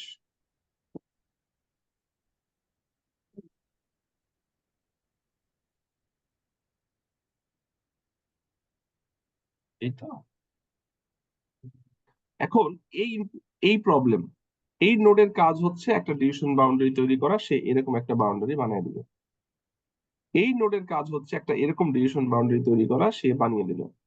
আর এই নোডের কাজ হচ্ছে এই দুটাকে যুক্ত করে এই অবস্থায় নিয়ে আসা। এখন যদি আপনি বলেন যে এই রিজিয়নের মধ্যে যদি কেউ থাকে তাহলে এক গ্রুপ, আর এই রিজিয়নের বাইরে যদি থাকে এক গ্রুপ, তাহলে সম্ভব। আমরা এতক্ষণ পর্যন্ত যে অ্যালগোরিদম গুলো পড়ছিলাম সেটা হচ্ছে single layer neural network algorithm, মানে দিস ইজ এই যে, আর এটা হচ্ছে মাল্টি লেয়ার পারসেপ্ট্রন অ্যালগোরিদম, এটার নাম হচ্ছে এমএলপি, খুবই পপুলার, মাল্টি লেয়ার পারসেপট্রন। এটার যুগ চলছে স্যার, এনএলপি স্যার। হ্যাঁ, বলছি স্যার এটাতে এখন যুগ চলছে স্যার, অনেক পিএইচডি ফুল ফান্ড সহকারে অফার করছে স্যার। লার্নিং, হ্যাঁ হ্যাঁ, নিউরাল নেটওয়ার্ক অ্যালগোরিদম। এটা কি স্যার একদম ওল্ড মডেল নিউরনের, এটা মানে নিউরাল নেটওয়ার্কের? জি। আমি বলি, এইটার উপরে বেস করে ডিপ লার্নিং চলছে। এটা অনেক আগের মডেল, কিন্তু ডিপ লার্নিং আসছে তো নতুন। পুরো ডিপ লার্নিং এই মাল্টি লেয়ারের উপরে বেস করে, ঠিক আছে, পুরো ডিপ লার্নিং এই মাল্টি লেয়ারের উপরে বেস করে চলছে। তো এই স্যার একটা যেটা আছে না NLP sir, natural language processing. ওটা তো অ্যাপ্লিকেশন, ওটা অ্যাপ্লিকেশন। ন্যাচারাল ল্যাঙ্গুয়েজ প্রসেসিং, আমরা ল্যাঙ্গুয়েজ নিয়ে যে প্রসেসিং গুলো করি সেটা ন্যাচারাল ল্যাঙ্গুয়েজ প্রসেসিং। আর এটা হচ্ছে টুলস, মানে ডিপ লার্নিং অ্যালগরিদমের দিকে চলে যাবে, এখান থেকে ডিপ লার্নিং আসবে পুরাটা। তো আমরা যেটা দেখার চেষ্টা করলাম আজকে সেটা হচ্ছে যে একটা নোডের উপরে আমরা কিভাবে অ্যালগরিদম চালাবো, সেটা দিয়ে কি হয় মাথায় রাখবেন যে একটা নোড দিয়ে একটা ডিভিশন বাউন্ডারি হয়, সেটা এরকম একটা লিনিয়ার ডিভিশন বাউন্ডারি হয়। কিন্তু কিছু কিছু এটা দিয়ে কিছু প্রবলেম সলভ হয়, ঠিক আছে, কিন্তু এটা খুবই সিম্পল অ্যালগরিদম। যদি এরকম কোনো অবস্থা থাকে তাহলে আলটিমেটলি কিন্তু আপনাকে মাল্টি লেয়ারে যেতে হবে। এটা ছিল সিঙ্গেল লেয়ার, যে লেখা আছে দেখেন এখানে লেখা আছে single layer perceptron learning algorithm. আর এটা হচ্ছে যদি এরকম প্রবলেম থাকে তখন আপনাকে মাল্টি লেয়ারে যেতে হবে। মাল্টি লেয়ার মানেই হচ্ছে এই যে এটা একটা লেয়ার, এটা একটা লেয়ার, এটা একটা লেয়ার, এটা একটা লেয়ার। ঠিক আছে? স্যার 3D এর ক্ষেত্রে কি ও এরকম মাল্টি প্লেন ক্রিয়েট করবে, অনেকগুলা প্লেন ক্রিয়েট করে আলাদা করবে? এই 3D এর ক্ষেত্রে জি না, 3D এর ক্ষেত্রে এরকম কিছু না। আমি কালকে ওই যে মাল্টি লেয়ারের বিষয়টা বলি। এই প্রবলেমের এ দেখেন, এইটা কিন্তু অন্য জিনিস। এখানে 3D 2D 4D এর মানে হচ্ছে নাম্বার অফ ফিচার কতগুলো সেটা। আর এইখানে আমরা যেটা এই যে যে বিষয়টা নিয়ে আলোচনা করছি সেটা হচ্ছে এই আউটপুট গুলা কিভাবে সাজানো আছে, মানে তাদের মধ্যে গ্রুপিংটা কিভাবে আছে, সেই গ্রুপিংটা কিভাবে আছে। মানে এই যে গ্রুপিং এভাবে থাকতে পারে, এভাবে থাকতে পারে। এভাবে থাকলে কিন্তু আপনার সিঙ্গেল লেয়ার পারসেপ্ট্রন অ্যালগরিদমে সলভ করা যায়। কিন্তু এরকম থাকলে কিন্তু সিঙ্গেল লেয়ার দিয়ে সলভ করা যাবে না, আপনাকে মাল্টি লেয়ারে আসতে হবে। এবং এইটা হলো একটা লেয়ার, এটা এভাবে দেখাই। এই দুইটা নোড কিন্তু একটা লেয়ারের অংশ, এইটা আরেকটা লেয়ার। আমি ধরে নিতে পারি এটা হচ্ছে লেয়ার 1 আর এইটা হচ্ছে লেয়ার 2। এখানে দুইটা লেয়ার আছে। তো এই যে মাল্টি লেয়ারের কথাটা বলছি, বুঝতেই পারছেন যে আমাদের প্রবলেম গুলোতে এত ইজি আসলে হওয়াটা খুব মুশকিল, তাই না? অনেক জটিল জটিল প্রবলেম হবে। তো এটা তো আমি একটা সিম্পল, এটাও সিম্পল কিন্তু এটার থেকে জটিল। এখানে তো সিম্পল একটা প্রবলেম বলেছি, সেটা সিঙ্গেল লেয়ার দিয়ে সলভ করা সম্ভব এইটা দিয়ে। কিন্তু যদি এরকম হয়, এই প্রবলেমও কিন্তু এটা দিয়ে সলভ করা সম্ভব না। এই প্রবলেম সলভ করতে হলে আপনাকে মাল্টি লেয়ারে যেতে হবে। মাল্টি লেয়ারে যদি যান, আমাদেরকে আসলে এর পরের চ্যাপ্টারে চলে আসতে হবে।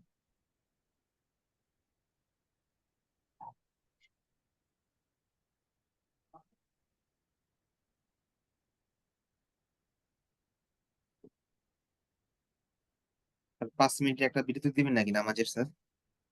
আমি এটা শেষই করে দেবো আজকে। ঠিক আছে।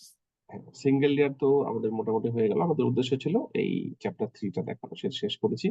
মাল্টি লেয়ার এটা সময় লাগবে, এটা শুরু করেও ঠিক হবে না। আমি তারপরেও মাল্টি লেয়ারটা কেন ইউজ করতে হবে সেটা অলরেডি বললাম, যে সিঙ্গেল লেয়ারের লিমিটেশনসটা কি এবং মাল্টি লেয়ার কেন লাগবে সেটা বলেছি। এখন এখানে তো মাল্টি মানে তো দুইয়ের অধিক, দুইটা বলেছি, দুইয়ের উপরেও করা যায় কিন্তু, কিন্তু আবার সবকিছু করাও যাবে না, ঝামেলা আছে অনেক। তো এই মাল্টি করলে লেয়ার কি নিয়ে স্যার ওভারফিটিং হয়ে যাবে? না, ওভারফিটিং অনেক কিছুর উপর ডিপেন্ড করে। কোনো কোনো ক্ষেত্রে করতে হবে, কোনো কোনো ক্ষেত্রে করা যাবে না। কতগুলা লেয়ার লাগবে, কতগুলা আমরা নিব, আমরা ওভারফিটিং যদি অকার করে সেই জায়গাগুলো কিভাবে রিলিজ করব সেটারও বুদ্ধি আছে। ঠিক আছে? তো সামনে দিন আমরা হচ্ছে এই চ্যাপ্টারটা একটু দেখব, তারপরে আমরা কিন্তু ডিপ লার্নিং এ চলে যাব। তো আপনারা একটু হচ্ছে এইটা আজকে যেটা দেখলাম সেটা একটু দেখবেন। স্যার আজকে এই আপনি ওয়েট ক্যালকুলেশনের পার্টটুকু না আমি মিস করছি, আমি কি স্যার ভিডিও দেখে রিকভার করতে পারবো?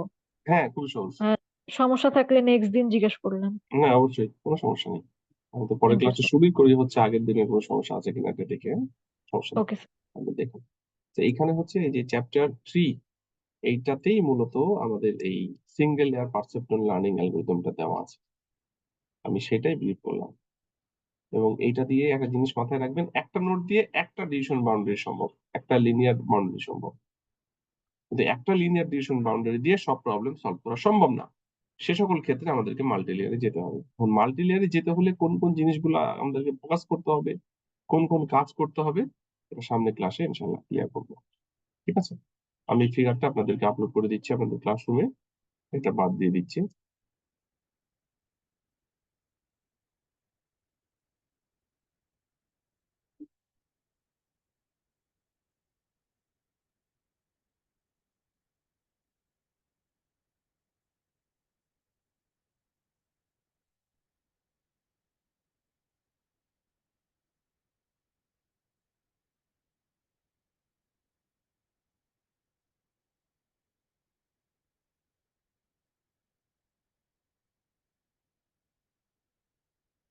এই মোটামুটি আজকের ক্লাস। কোনো কোয়েরি থাকলে আমাকে বলেন।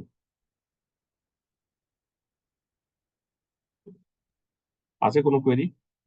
না স্যার। স্যার এটা নিয়ে আরো পড়াশোনা করলে তারপর কোয়েরি গুলো বের এটা হবে। একটু পড়তে হবে, হ্যাঁ, কেননা ডিপ লার্নিং চলছে, আসলে চলছে মানে মেশিন লার্নিং এর অ্যালগোরিদমের মধ্যে ডিপ লার্নিং এখন প্রায় 98% ইউজ হয়। এর কারণও আছে।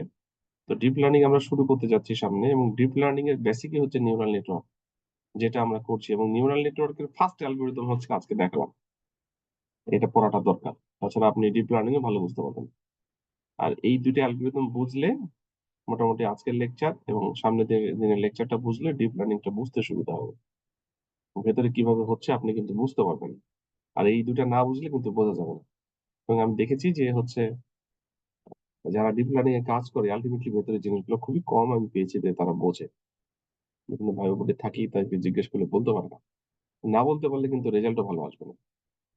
অন্তত হচ্ছে এই দুইটা জানা একটু দরকার। আমি আশা করবো যে কালকে কালকে না, আমরা নেক্সট ক্লাস করবো রবিবার। রবিবার দুইটাই জয়েন করবেন, ঠিক আছে? শনিবার গ্যাপ থাকবে, রবিবার দুইটাই জয়েন করবেন। ওকে, জি স্যার। তাহলে আজকে শেষ করলাম। আমাদের ক্লাস হচ্ছে তাহলে সানডে 2:30-এ। আমি ভিডিওটা যত দ্রুত পারি আপনাদের এখানে পোস্ট করে দেবো। আর এই বইটা তো আমি গতদিন দিয়েই দিয়েছি, এই যে আজকে টিকারটা দিলাম আর ভিডিওটা দিয়ে দেবো। ওকে, থ্যাংক ইউ, সবাই ভালো থাকেন, শেষ করলাম। সালাম আলাইকুম স্যার। ওয়ালাইকুম আসসালাম।